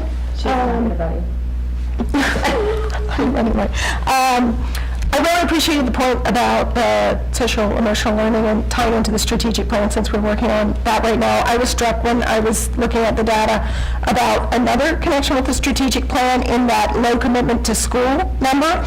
So it wasn't above the norm, but at 40% in the district that believes we're really trying to engage kids. I think it's important for those groups working on the strategic plan in terms of just sort of like engaging and challenging all children to deal with that number. And maybe also, 28% feeling like they're failing academically was a troubling number too. And then with regard to using the Bach-Harrison study, I really appreciated a couple of points you made, and that was one was that we still were able to get some longitudinal data, even though we changed it, and that you needed some of that detail on the alcohol use. I think that intersects with the other conversation with the strategic planning on issues of diversity and equity, because this particular study is really rife with questions about your mother and your father, all throughout it, and it doesn't apply button, they can of course skip it, but there doesn't feel like there's any really authentic way to deal with what's a pile of those questions. And so it gets me qualms about the data, like they're asking those questions for a reason, and there are kids that can't answer them. And it feels like the wrong message to be giving to kids at a point where we've just been hearing all of these kids talk about the ways in which they're made to feel alienated here. So I'm concerned about that piece. Okay. I can let Dave talk to him if he wants to. Well, I'm going to ask a question. So just to talk about the YDS survey, that will be, because I'm really interested to see how we compare when we do that. It would be next year, right, you said? They're not, I can't answer that. Okay. They're hoping to have funding next year. It's been hinted to me that it might be the following year. So I don't know until they tell me. My question is, do we have the ability, and you guys probably can't answer this, but do we have the ability to influence those questions, or review the questions ahead of time, or perhaps make some suggestions, or because, and I'll tell you why, because when you spoke about where the alcohol is coming from, whether they're having parental permission, I mean, I've long believed that that's part and parcel of our problem here. And if we can continue to drill down on that and get a longitudinal study and bring it to our young, I wish our young parents were here to hear this, that, there are, what was it? Almost 50% are given permission to have alcohol at home and given alcohol. That's outrageous to me. Absolutely outrageous. So I'm wondering if we can influence that study to then compare, right? Because I'd really like to see, I think it's happening in Manhasset and Roslyn and Locust Valley, but I'd like to see, can we drill down that far on that? So that was my one question, and then, which I'm sure you can't answer, so I'd like to know. That's, the YDS was created in Albany it's a statewide survey. I can certainly put suggestions into my field office. As a social worker, I believe I can change anything, so I'll try. Sure, why not? I'll certainly try. I don't know. It doesn't hurt to ask. Anyone will read my email. Yeah, I'll try. And the one other comment I will make is, even though I had lots more, was the fewer risk factors I just wasn't impressed with the fewer risk factors. That is definitely somewhere we need to work as well.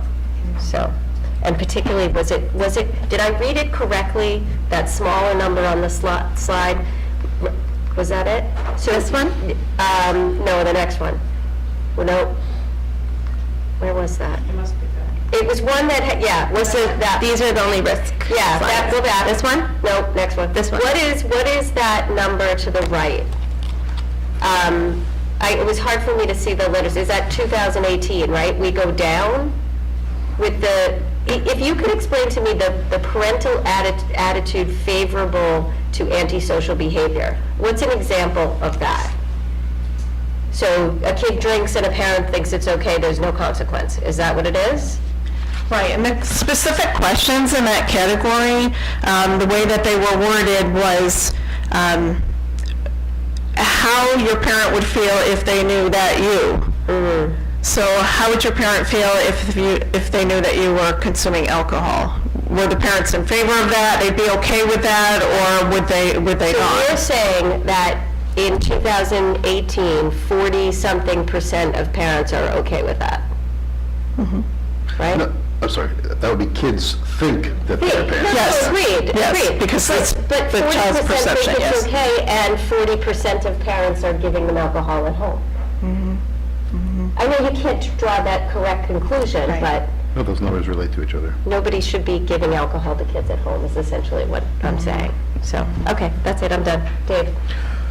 So on that topic, two risk factors that we're behind on that I think is worth pointing out in the charts, I'm not sure which was in this chart, but I'm not sure, were family conflict in the home, that's something where we're below the norms, or above, depending on how you look at it, and on that slide, the high reward for antisocial behavior, whether it's through peers or through parents. So as a school, those are difficult things, but certainly as a counseling department, I'm sure your eyes will be keenly noted to, look, family conflict in the home is a relative term, right? We all have homes, we all have families, we all have conflict. But the degree to which that's a risk factor is something that you guys are professionally trained to do. So I appreciate, but I wanted to point that out. Something that Sarah had said also about you didn't mention the equity study, but one of the factors also as a protective factor that we've talked about a lot is feeling a connection or a bond with your building. And that's something that can be affected in the school. And that's something that, again, with regard to the equity study, we felt there was disparity among not just different segments of our community, but in general, I think we had a lot of questions about that. And I also thought it was, when we first heard that, it was over a year ago, I don't think, you guys weren't there, but it was, I needed a benchmark for that. I don't know the degree of kids in this country that feel connected to their school building, but it's important for us to know how we're doing based on some comparative method. Right. So I think that's important. And only one last thing I wanted to say, because I know it's something we talked about a lot, I guess this is also with Peter, is the idea that all three elementary buildings are using different curricula. Is that? Correct. Yes. They currently are.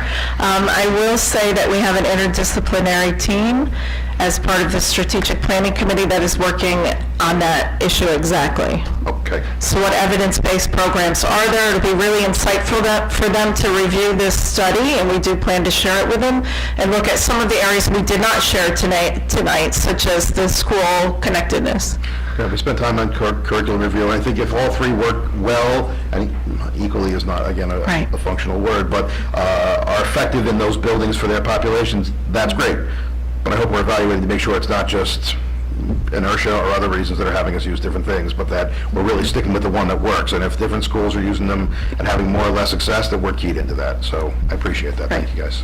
Rob had a comment. Yeah, I just want to compliment these two ladies and our entire staff, K through 12.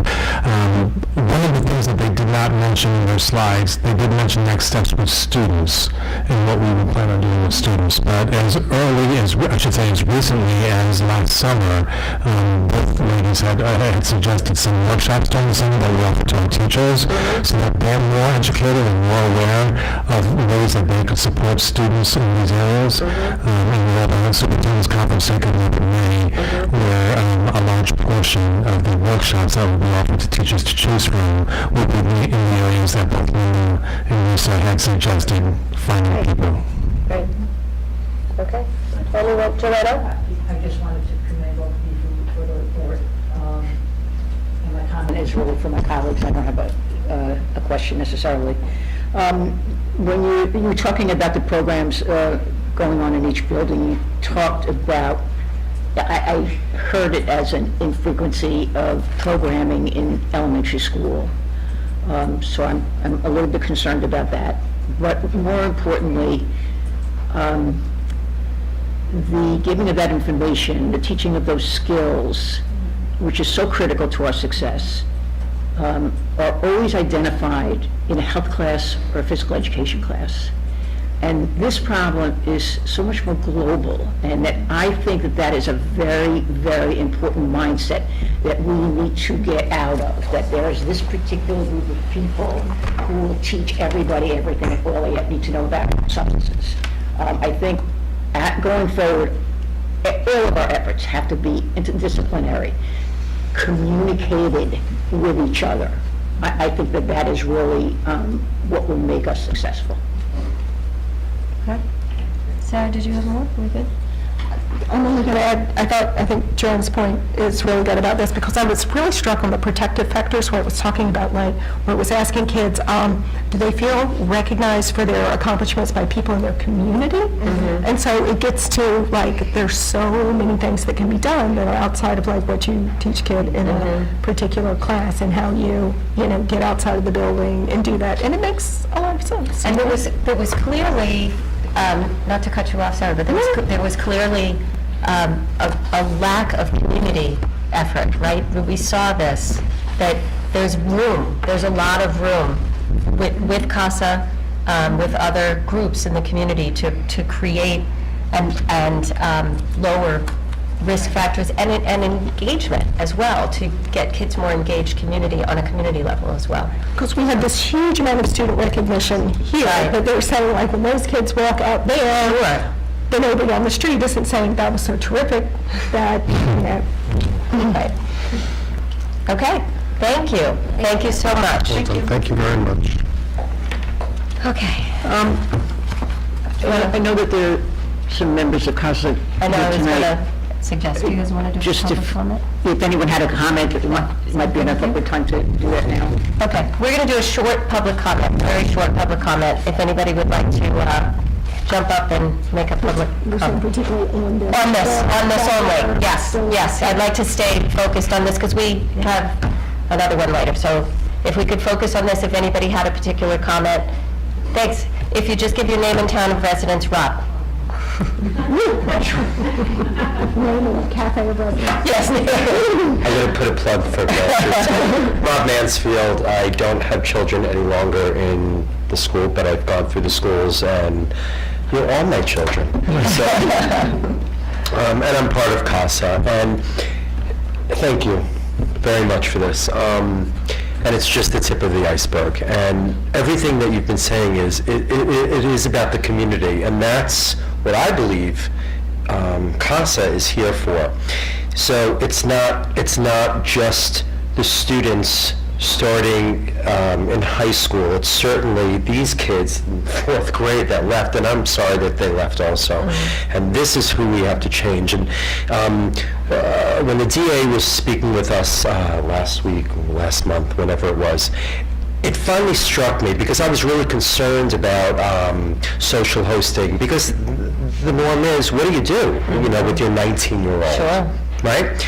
And there was a combination of people that said, smoking is not what it was when we were kids. They're stopping smoking on the streets now. I smoked in classrooms. So it's different, it's changed. So what we need to do is change it. And it's going to take a long time. But the fact is, smoking kills later. The heroin, the opioids, is killing our kids now. And we're having an unusual amount of kids dying. And maybe it's not the kids that are in the school now, but they were in our schools. So this community is much bigger than just our school. And we're counting on combining the efforts of all of us and exactly what Joanna was saying, it's not just health. It's everyone. It's the parents, it's the kids, it's just an education to stop this movement, because you know what? I am one of the parents that allowed my children to drink in the house. Nobody else's kids. And it wasn't just for a religious moment, it was a glass of wine. That's honest. So we need to change that, because I kept saying, how is that going to change? It's going to change, because my kids are not smoking. And we did. So we do need to work together on this, and this is just the tip of the iceberg. We all have to figure out how CASA and any other group that wants to get involved, we have to work together on this. And Peter, thank you very much for championing and helping us with this, because this is a community effort. I work, as you all know, 12 days a week. I don't want to be here. I really don't. But I can't take my kid calling me from college and saying, I'm going to another funeral. We've got to stop this. So yes, the drinking is terrible. Yes, the smoking is terrible. We've got to start somewhere, because the heroin is killing them now, immediately. Thank you. Thanks, Ron. Thank you. Anybody else?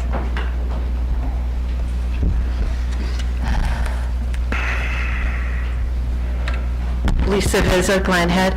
I'm wondering if, now that we had choices and consequences tonight, and my husband took over for the twins so I could come here, if we could survey the kids that were there, or maybe the ADA, Maureen McCormick and her group that run it, do they have a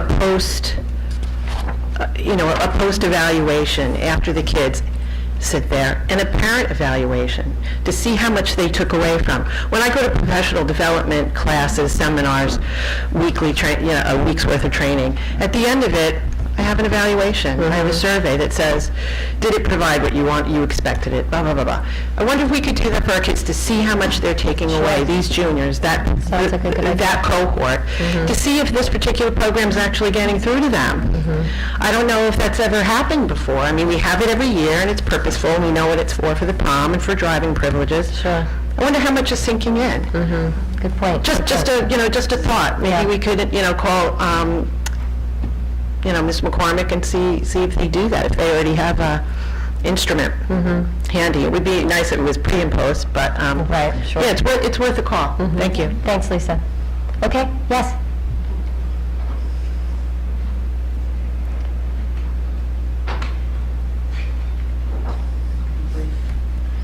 Hi, my name is Dr. Sharon Harris. I am a graduate of North Shore High School, as is my husband. I have 2 children in the district. I'm a member of CASA, and I wanted to thank the board. I'd like to thank Dr. Giurizzo and all of my colleagues for their support of CASA and helping us together change societal norms about alcohol and substance use. I administer a community coalition in Glen Cove for the last 15 years, and it's a very long, arduous process, but I think that in the last year, since CASA has regrouped, they have really come light years ahead of where things were previously. And I'd like to thank Dr. Giurizzo for his steadfast motion in getting evidence-based prevention education in the schools.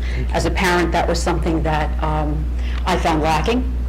And when I had joined CASA, I had said to Joanna, I really feel that if we bolster peer resistance skills early on, maybe they won't be sticking needles in their arms by the time they're 18, 20, 21. I also come from the philosophy that this school has done a wonderful job with their students. I wouldn't have my children here if I didn't think so. But the school cannot be responsible for what happens after school. And I think that that's where CASA and our dovetailing of our work and CASA strategic planning and the board strategic planning will come together. Because the social hosting, the family, what do they call it at Bach Harrison? Family conflict. I'm familiar with the Bach Harrison as well. I've done it in my own community probably about 8 times. And I work with a research psychologist who really weighed the differences between the Pride survey and I have to talk about that. But I think that between our strategic planning, your strategic planning, I think that we could dovetail together to change those societal norms about alcohol and substance use, and within time, slowly try to turn our parents around. Because it's not okay what's going on here. No. And just because it's been done doesn't necessarily mean it has to continue.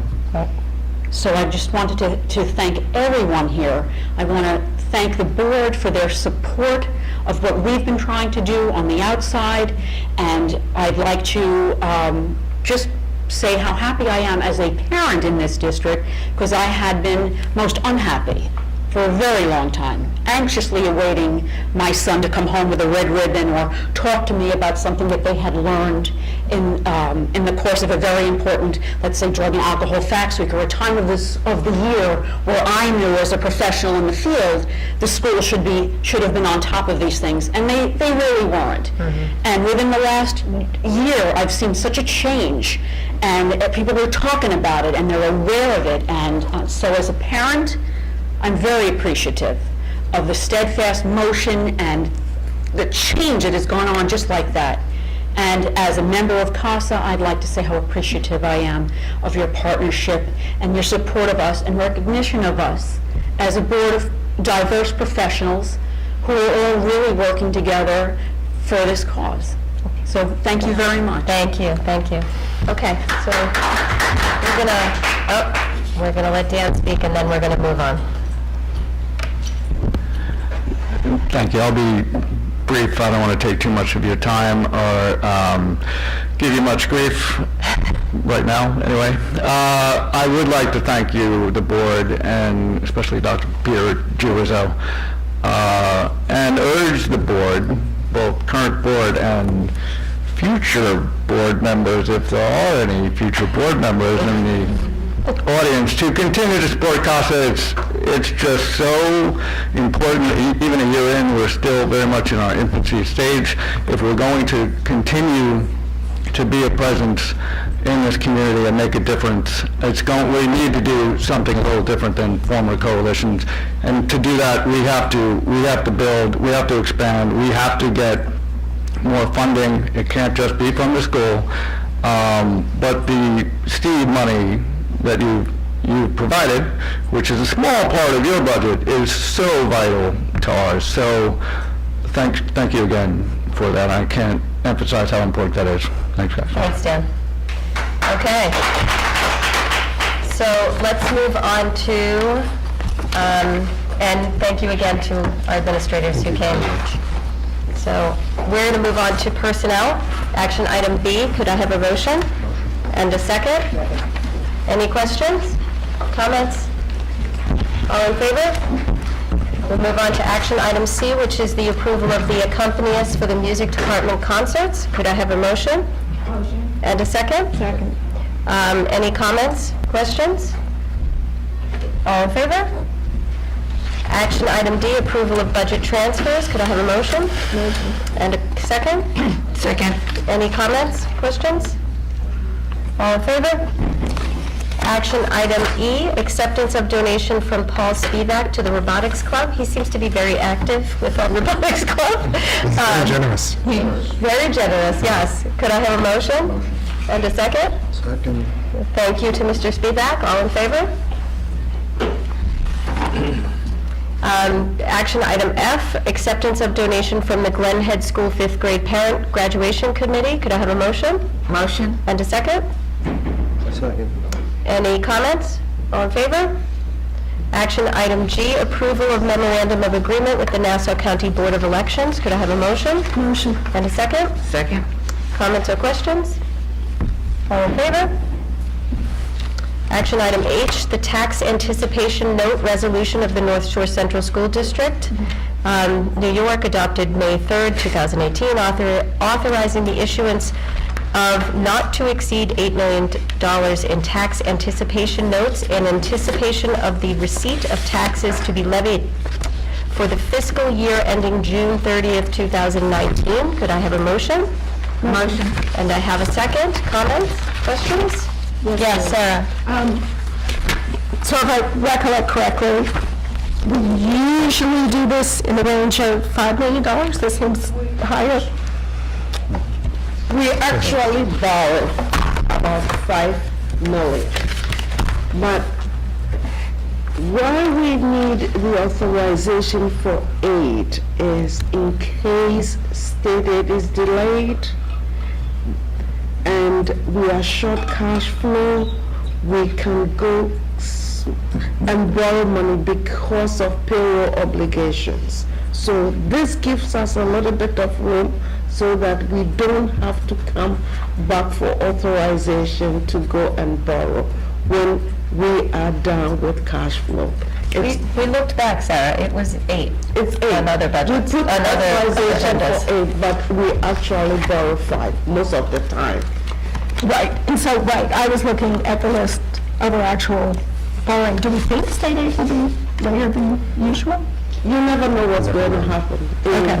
So it's in March of 2019. You never know. And we've had situations where the state, depending on their fiscal condition, have rolled back state aid mid-year. Yes. Yeah. And when it happens, we have to get our cash flow. And in fact, there's another caveat to it now. We are not permitted to use monies in reserves as cash flow. Right. The school district did that, and they were written up. So even having monies, your own money, you still have to you can't use it. So this gives us a little bit of leverage when we are short in cash flow. Right, and I mean, historically, as the interest rates go up, right, our need to borrow becomes more significant than it's been in the past. It's going to cost us more to borrow than it has in the past. So we approve this every year. Could I ask, though, that this time when we actually go to the point of issuing the notes, that the board get an update on whether it was 5 or whether it was 8 million or what it was in between? Sure. And I actually think the paperwork that goes with the bond issuance is interesting, and I can look it up on Emma, which is what I usually do, but maybe we could just have it in Dropbox. But we also have to note this. Once our fund balances start going down, at one point, we may have to even increase. Yes, no, absolutely, that makes sense, right? So, are you guys open to the idea? They'll let us know when we actually issue it and what the amount is? Of course, yes. You say of course. Exciting reading. Actually, the notes are signed by the president of the board as well. I'm well aware, I've seen her signature, and then I look them up, and I'm just like, you could just give them to me instead. Okay. No problem at all. All in favor? Thank you. Move on to action item I, which is the approval of agreement with Bell Auto School. Could I have a motion? And a second? Second. Any questions? All in favor? Could I have a, I'm sorry, action item J, approval of health services. Could I have a motion? And a second? Second. Any questions? All in favor? Action item K, approval of agreement with LGB Teach. Did I do that right? Could I have a motion? And a second I have. Any questions? Yes. Yes. Is this independent of the Weave Together questioning, or is this related to Weave Together? It's not, that's a good question, right? So it's not. Thank you. You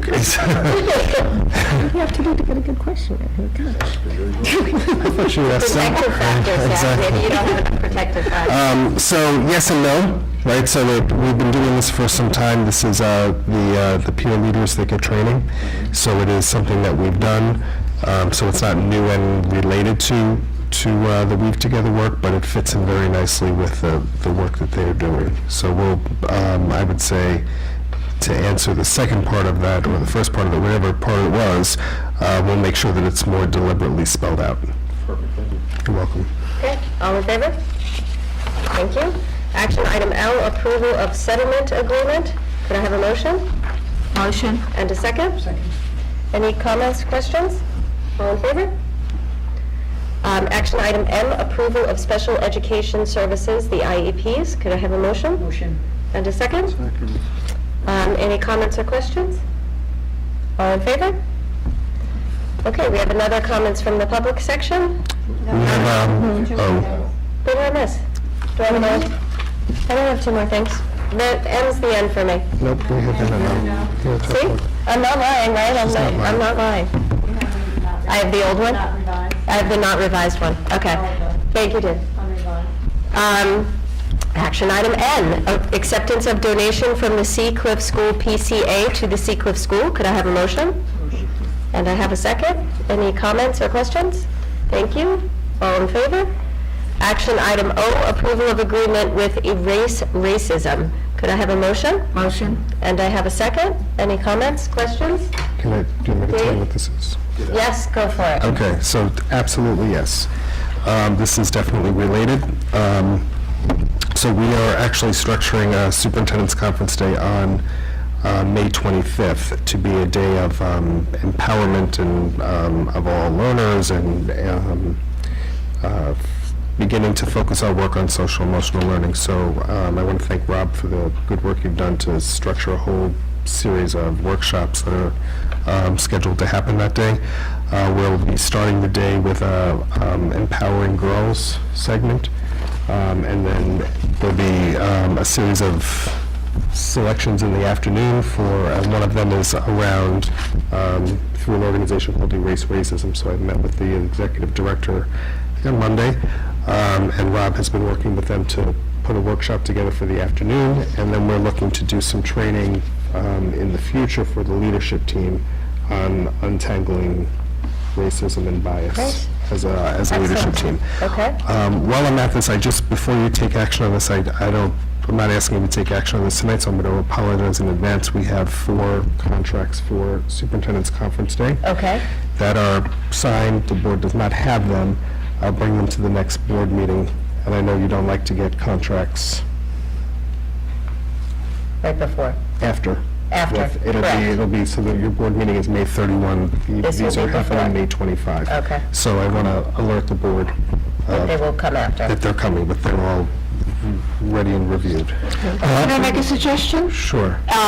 If we have the contract signed already, why don't you put them in Dropbox, and if anyone has any questions before May 25th, they can email them to you? That would be, That's fine. and you'll take action on them tonight? Is that what you're? No, we'll take action on them on May 1st. Oh, I see what you mean. But it's rather I see than what you having mean. a trustee have a question after the contract happened, they would have the opportunity to email you with any Right. questions they may have before. Right. And That's what. have they been reviewed by council yet? Yes. Oh, good, okay. All right, good. Yeah, that's a good idea, Marianne. Let's do this. Thank you. Yeah. I just want to, this is completely my fault, and I want to apologize to the board for this. Okay. With 50 lashes. 51, okay. Okay, All right, that works. that works. That works for you? That works. Okay, so now we'll do another short comments from the public section.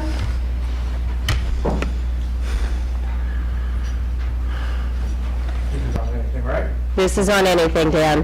Hopes, dreams. Yes.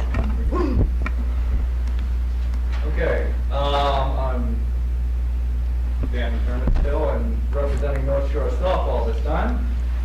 Earlier today, I emailed the board with a video and 2 pictures. The video was from this winter of a little girl skating on what appeared to be a pond. Very idyllic. Little venue. The pond in question is actually our middle school softball field. There's no snow anywhere in the picture, but ice across the infield, indicating a big drainage problem that I brought up with the school before. The 2 pictures are more recent. One shows a bunch of white spots about this big across the field. They look like snow, but it was a 50-degree day. Upon further inspection, and I took a close-up second picture, you could see that the white substance in question was being used to fill holes throughout the field, and the substance was in fact gravel.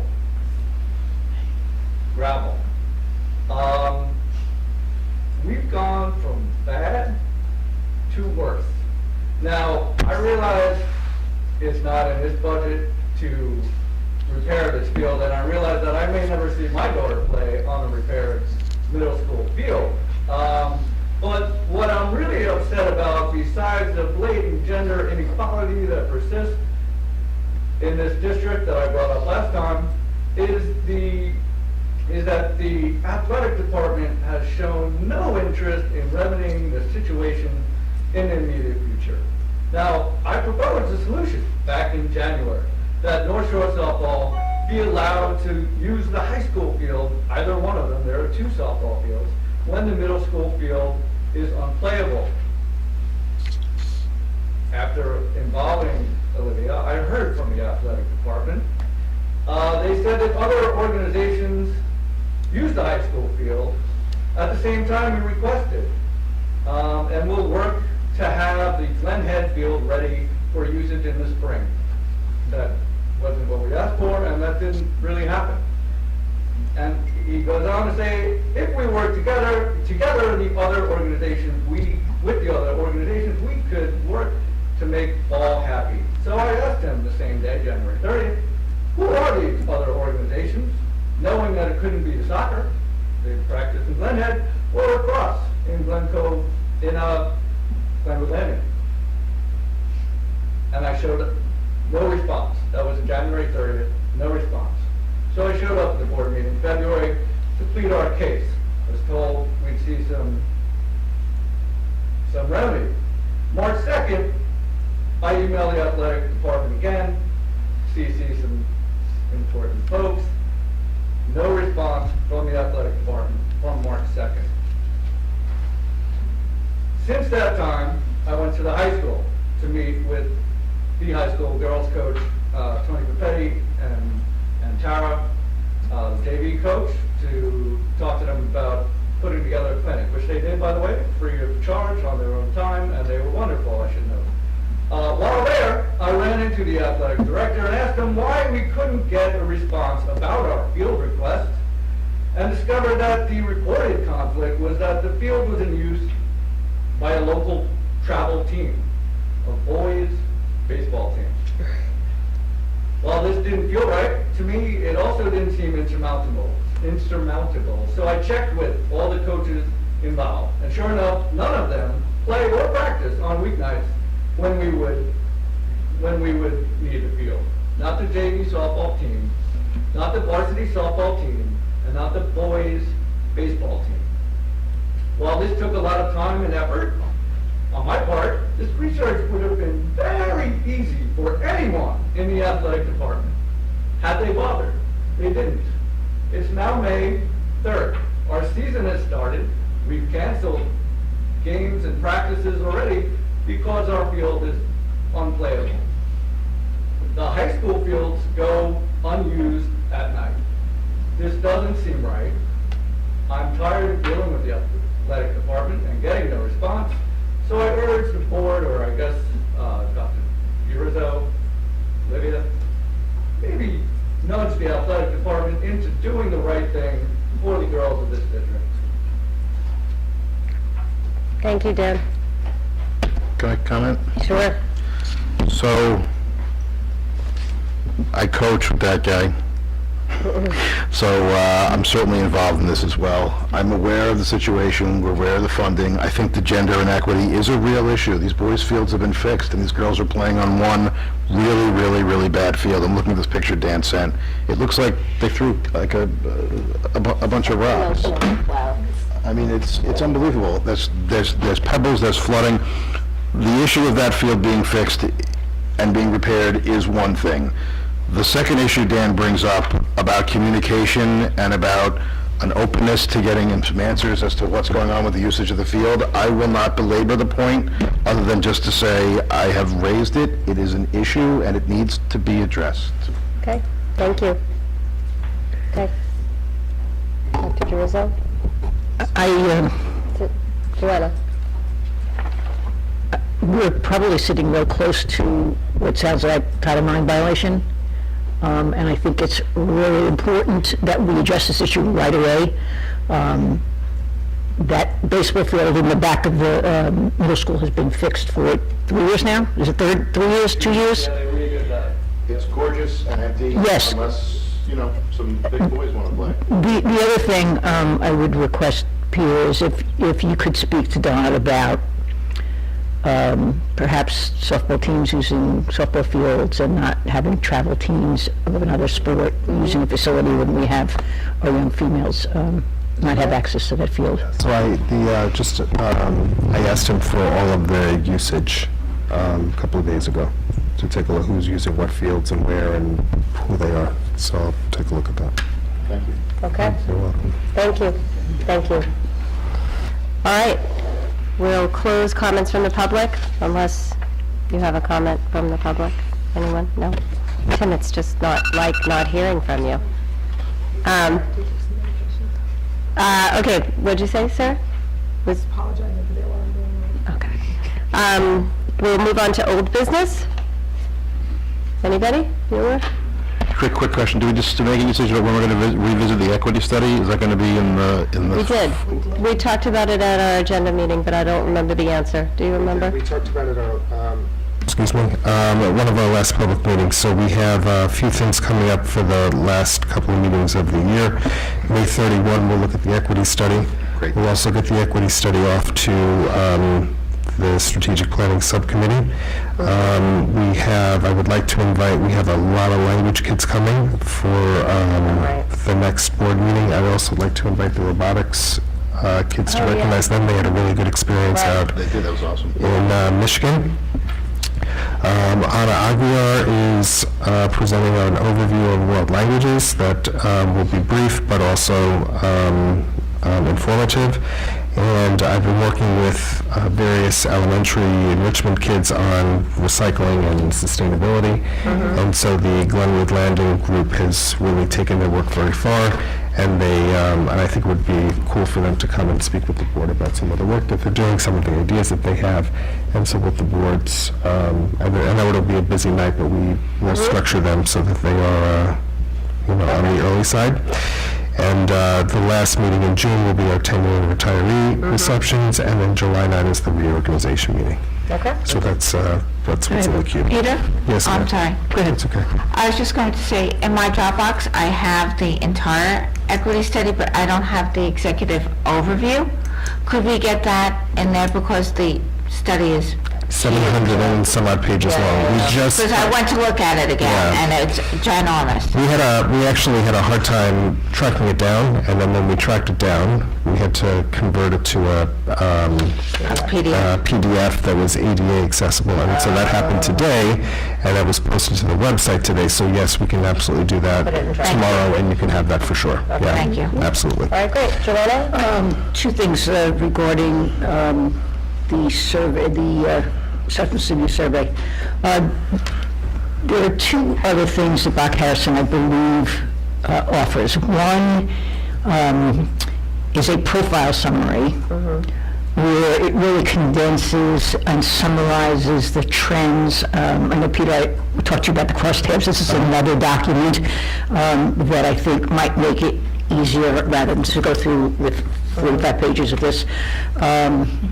The other point, and Lisa mentioned this, is that you can, and this might go to what you were talking about, Tony, you can customize questions on the Bach Harrison.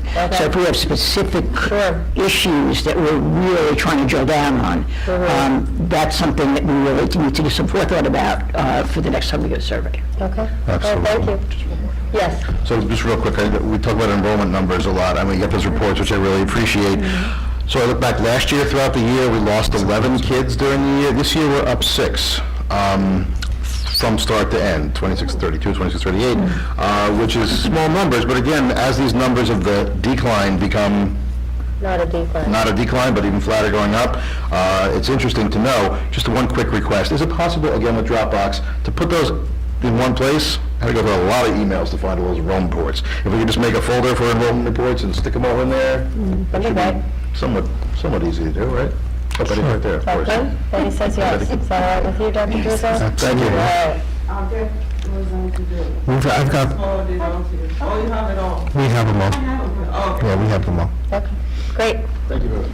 Okay. New business. I have new business. I have a question about what's old and what's new. Question about That's RFP schedule? So why don't you go, because it's the first thing on there, it could be the last thing on hold. Okay, go ahead. No, so I just put it right in the middle. Just put it right in the middle. Fine. Okay, so, they put together the RFP schedule for us that we got in the board update, which was extensive and I thought really interesting and well done. And I just had a couple of questions about it that I had mentioned. One was, Harris Computer is listed as a sole source, and the description is that the software is proprietary. We don't need proprietary to our school district, right? We mean that was on a BOCES bid, it's sort of unique to schools generally. I was wondering. Yes, it is this is WinCap. The Harris Computers is WinCap. Is WinCap, and WinCap is the software that we use for the financial system, our budget, our payroll projection, accounts payable, and everything else. Is it that all the school districts are using it? Is it on some list of things that state requirements to use, or just it's what we're using? It addresses New York State law. They have to tailor it to school districts and school districts only. We used to use a software. I mean, there are only two products that are out there that school districts use: WinCap and Finance Manager. Okay. We used to use Finance Manager, and we switched to WinCap in 2006 because some of the information we have on WinCap has to be kept. Pension information and all that for 30 years. It's not something, yes. It's true. When people are retiring and we have to recoup their service credit, sometimes we have to go back 30 years. That's why it is never a good idea to be switching 1 year to the other. You have to keep those information. TRS require us to keep those information for several years. And we have some employees in the district who have even been here more than 30 years. And if you have to recoup those information and it's all over the place, it can be a nightmare. That's why it is like a sole source. So the other sole source question I had was on Omni, who manages the 403B retirement plan for the teachers, which is considered sole source because it came off a BOCES bid. Or it can be sole source, it says from a BOCES bid or a state bid list or various things. It's like a monopoly. It's the only product out there that is used by everybody. And Omni is used throughout the United States. I don't doubt it, and it may be fantastic, and I don't even have any sense of how much money it cost. I'm only struck by the fact that at the time we chose them, we did interview 3 different firms, right? So there was some choice, but it was 10 years ago. You know, so I'm wondering, is there no chance we should be looking at that? There are a number of factors that makes it almost difficult for us to go to another vendor to be switching. It's fantastically irritating. So you could still decide that you don't want to do it, but the not necessarily because of the the irritation, but because you are dealing with data that belong private data. To be switching from one vendor to the other can be very risky. You don't know if they go to, because they are so large. You can be assured that they have protected people's social security number, people's investment. Only deals with investment. And because of the IRS regulations, still because you can be audited anytime. This is a company that provides us with services when there's an audit. And so to be switching from one company, and you never know when the IRS will come in to audit you. So to be switching from one company to the other is not a very wise thing. And most of the other competitors are not as big as Omni. Okay, so I think my point is just, we know big doesn't mean big, protect your social security number, Equifax. And so my only question is, since it's been a whole decade, we know the switch would be very difficult, right? But we don't have anything to weigh it against, right? So you could look at it and you could decide you can save $1 or $2, but it's absolutely not worth it, right? There's just too much risk involved and you wouldn't really do it. But I'm not sure after this period of time we want to decide before we even look at it that it's not a risk we want to take. On the other hand, you know, we could look at how much money we could possibly be talking about and know immediately that it would cost us more to make a switch than we could recoup in going someplace else. But we don't have any of that information. We're just speculating about a lot of things. Omni is one of the only third-party administrator in the country, to the best of my knowledge, that is not affiliated with any investment company. All that they do is they take your money and give it to the investment company. So they don't get themselves involved in any advice. It is one of the only product, unless I'll investigate it. So maybe we can do some homework and investigation on How much does it cost? who exists and then I'm just A couple of numbers. going to interject a little bit that it's that the number of third-party administrators overall for any of these kind of items, because I deal with them in my practice, has really decreased. We've just recently done RFPs in my practice for third-party administrators. Very difficult to get. We've done RFPs for investment consultants. There's almost no one. I know of 3 companies that are investment consultants that are independent, an investment platform, a mortgage bank, or a broker. Most of the time you get your Merrill Lynch and your Morgan Stanleys, and they recommend their own products. And the other problem is with these kind of investments, they're governed by ERISA, and you have to get someone who's a fiduciary, and it's very difficult to get someone to sign off. There's a limited number of people who sign off on the fiduciary language that is required under ERISA and under the Securities and Exchange Act.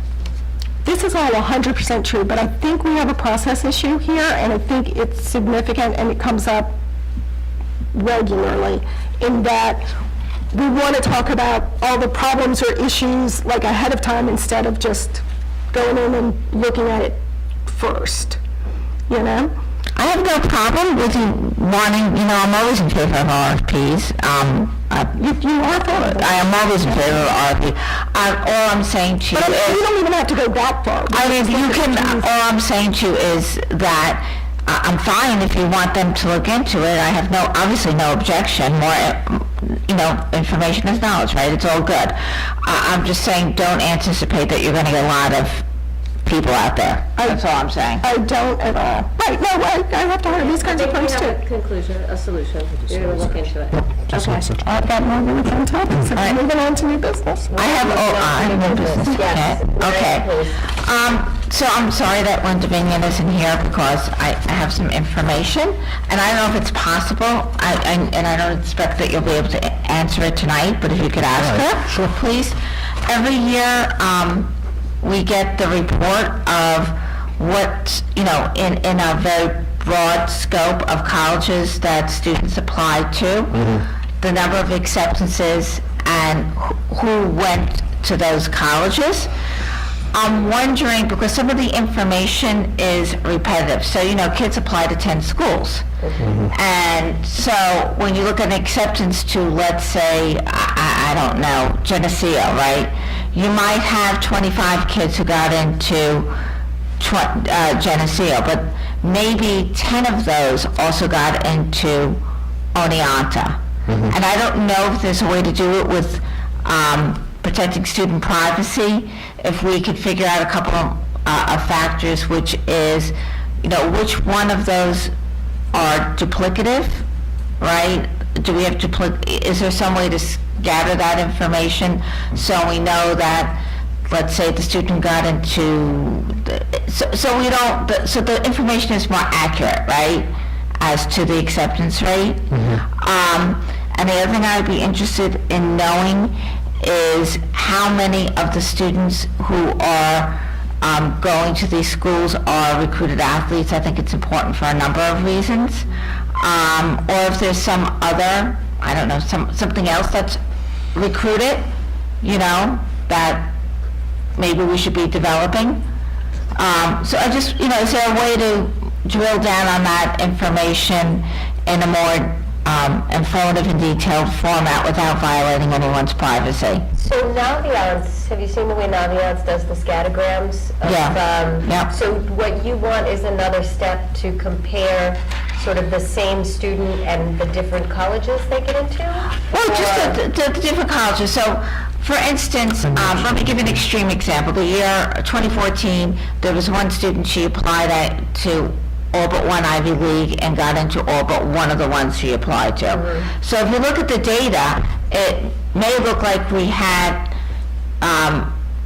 2 students or 5 students that were going to, that got into Cornell, and maybe 3 who got into Dartmouth, but they may be the same student, is what I'm saying. I got you. So I don't know if there's a way, I'm trying to, I would have put it in an email to you, but I don't really have I know it's hard to articulate what I'm saying. I understand exactly what you're looking for. So, has the board gotten any kind of reporting in the past on this? Last year, and we probably got it other years too, but my brain goes back to last year sometimes. Last year, we got a list of colleges where the students were accepted. So you would see Geneseo, 25 students applied, 15 were accepted, 8 attended. Fordham University, 13 applied, 5 were accepted. All right, there are ways, it was not a public document, but in my former work, we had a report on college attendance and all that, and so a lot of that came out of Naviance. And so I can talk with Linda. I mean, it's a pretty dense report that the guidance office put together. I'm not sure she can put it together for this year, but let me show her what that was, and we can start to move the needle there. But I know exactly what you're looking for. Right, and how many, I know that some of these students are recruited athletes, so how many of them are recruited athletes? Yep, I understand. So, I understand. I think it's interesting information for us and for parents to have. And the other thing I was wondering about, and I don't know if we track this with the kids going out, or we have any way to track it, or would require follow-up surveys, which graduates may or may not be willing to give us, is if they were awarded college credit for their AP and their IB scores. If so, how much they were awarded, or were they given early registration as a result of having AP or IB credits? That's a little trickier to obtain. Right, because you're talking about students going out. Right, so I know when Albert and Kerry Titone did the report in the fall, they actually called all those students personally. So it would require that kind of effort. Because they don't, It's also dependent upon right? Doesn't it depend on what the college... Well, that's why I'm interested in it. But also their major, doesn't it? Or, well, it could. So if the board wants me to... Or the engineering school, they're not going to, Yeah, I mean, we can find it. We probably just have to call them all. I think that why don't we let you guys look into it, and then you can come back to us and tell us how much what it would take to do that. No, or maybe we could even do an outgoing survey for a class, and we'll do it prospectively. So let's say this year's class, if they may not know what they're being awarded by their college and which college. I think it'd just be interesting for parents to know, because if you go to like a SUNY school, many of the SUNY schools take a 3. Many of the private universities don't take a 3, they require a 4. The same thing with the IB, but and sometimes that doesn't let you graduate early, but it allows you, like my daughter was allowed to register as a sophomore when she was a freshman, so it gave her an advantage in terms of getting courses. So just if there's some way we can track that information. And the other thing which would be interesting, I know we've had difficulty in the past, and maybe it's something we can revisit with Linda Binion, is how many students transfer from the initial place that they go to college. All right, if we could just do I'm talking about survey information if we have it, if it's email form. I obviously I don't want them on the phone doing this. Right. I like the idea of where they go and then where they matriculate and then where they transfer. I think the information of how students are getting individual credit probably is going to be very hard to obtain and very granular. But I think a report just of what schools we're going to and what those schools' policies are, I think gives us a lot of that information. We know we have X number of graduates and they're going to these schools. We can certainly call those 180 schools and just ask, what do you take for IP and AV, rather than looking at individual students and what they got, and before they choose their major, and if there's a lot of wiggle room there. I know, I'm just interested if there's some way to you know, it may, as I preface this with, it may not be feasible, right? But if we could just take a look at it and see what data we have that we can compile, or if there's a survey we could do, which, you know, obviously would have accuracy problems if not everyone did it, participated. Okay, we'll certainly do some research and get back to you, absolutely. Sarah? Yes, we all got a memo recently saying that the New York State real property law had changed again with regard to veterans exemptions. Yes. So section 458 has now changed to allow veterans another option. So I think we should decide if we want to proceed and have a hearing on that.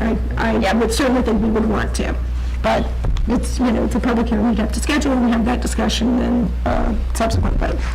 I think if the board is in agreement, or at least a quorum of the board is in agreement, I think we should put that on the agenda. I think we have to, right? Aren't we legally required to have it? No, not every We year. have to, and there's no time frame. Like you can't kind of take it down the road. We should, Why? but not the next meeting. It's too busy. So it's gonna have to wait. You can't stuff it in on the 31st. Then you have how many meetings? June 12th. June Is that the 14th. change meeting? Thank you. Because you need the 2 meetings too.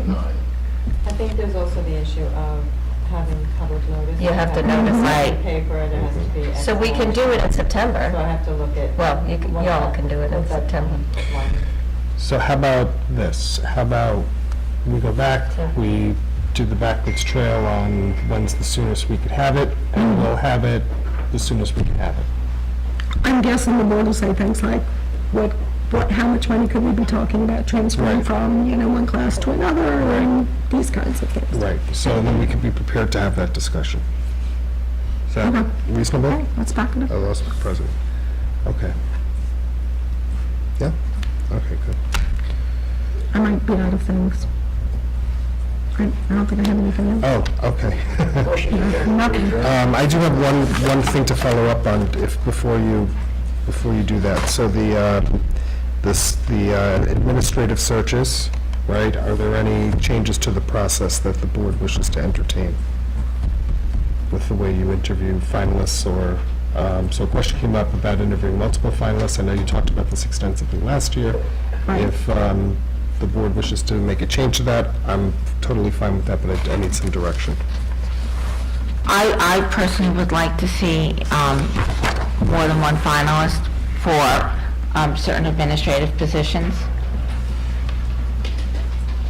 For the purpose of, We vote on them, and I don't think it's, you know, I don't think it's very transparent if we're picking someone based upon not seeing, well, confirming an appointment based upon who the last person who's picked is. It puts you in I think it puts the board in a very awkward position that we haven't seen the top 2 or the top 3 candidates, and frequently in these searches, and some of these searches, especially the building leader searches, committees have seen the top 2 or 3 candidates. So actually, the public that's participated in the process has more information than the board does. That would mean interviewing them as well? Yes. I think that's, I don't think that's appropriate for us to be doing. I think that we hire our professional staff to do that. I just think it's inappropriate for us to be doing that. It's micromanaging. I don't disagree. I think that the purpose of that final meeting, my understanding, is so we are familiar with the person, with the professionals we have hired, or that the superintendent who hires ultimately who recommends, but conducts and supervises those searches, is so we're familiar with that person who will be part of our district, and so we can understand the type of decisions that our superintendent has been recommending. But I don't think it's appropriate for us to get in a situation where the superintendent goes through a process, creates finalists, they go to us, and then it's up to us as a board who have not been participating in the thoroughness of that of that process to then make a decision, or not make a decision, or make a choice that is then fraught with additional difficulties. You don't think that we're capable of having a conversation with the superintendent? Let's hear from everybody then. We're talking about Searches. maybe changing the procedure on searching for administrators. So I was going to say, I don't think it's the board's role or expertise to interview and hire administrators beyond the superintendent. We discussed this at the beginning of the year, when Peter went through what his process was. It was last spring. Was it last spring? It was before I arrived. I do think it's a role to be assured of what their process was. Right. You know, that there I was agree. one and how extensive it was and what it looked like, but not which person. I agree. And so what are we talking about? We wanted to get everyone's opinion on this, or? So I just we've already need- done Marianne, Brenda changed it, Dave spoke, John spoke. We just did. I was going to check and see if Rich wanted to say anything, and then, but we have discussed it before. this? Okay. I mean, I have mixed feelings on it. I do agree that ultimately it's going to be the job of the administration to make the selection. I like looking at the people who are involved, but ultimately, if it's going to come down to, the recommendation of the superintendent, I don't know that it's going to be really worth the time. I mean, my preference would be to do it because I just would find it to be enlightening. But ultimately, it is your decision. To recommend, do you guys appoint? Yep. Yes. Okay, so the decision, I wasn't here for the beginning, so the decision is we're gonna stay where we are. we're going to stay where we are. We have 5 for, and 1 for not. And I would say I'm open to periodically revisiting the discussion I think we should. as we go. Absolutely. And review the process. Yep. Okay, thank you. Okay. Was there anything else? Can I motion to adjourn? Motion. Okay. Thank you all.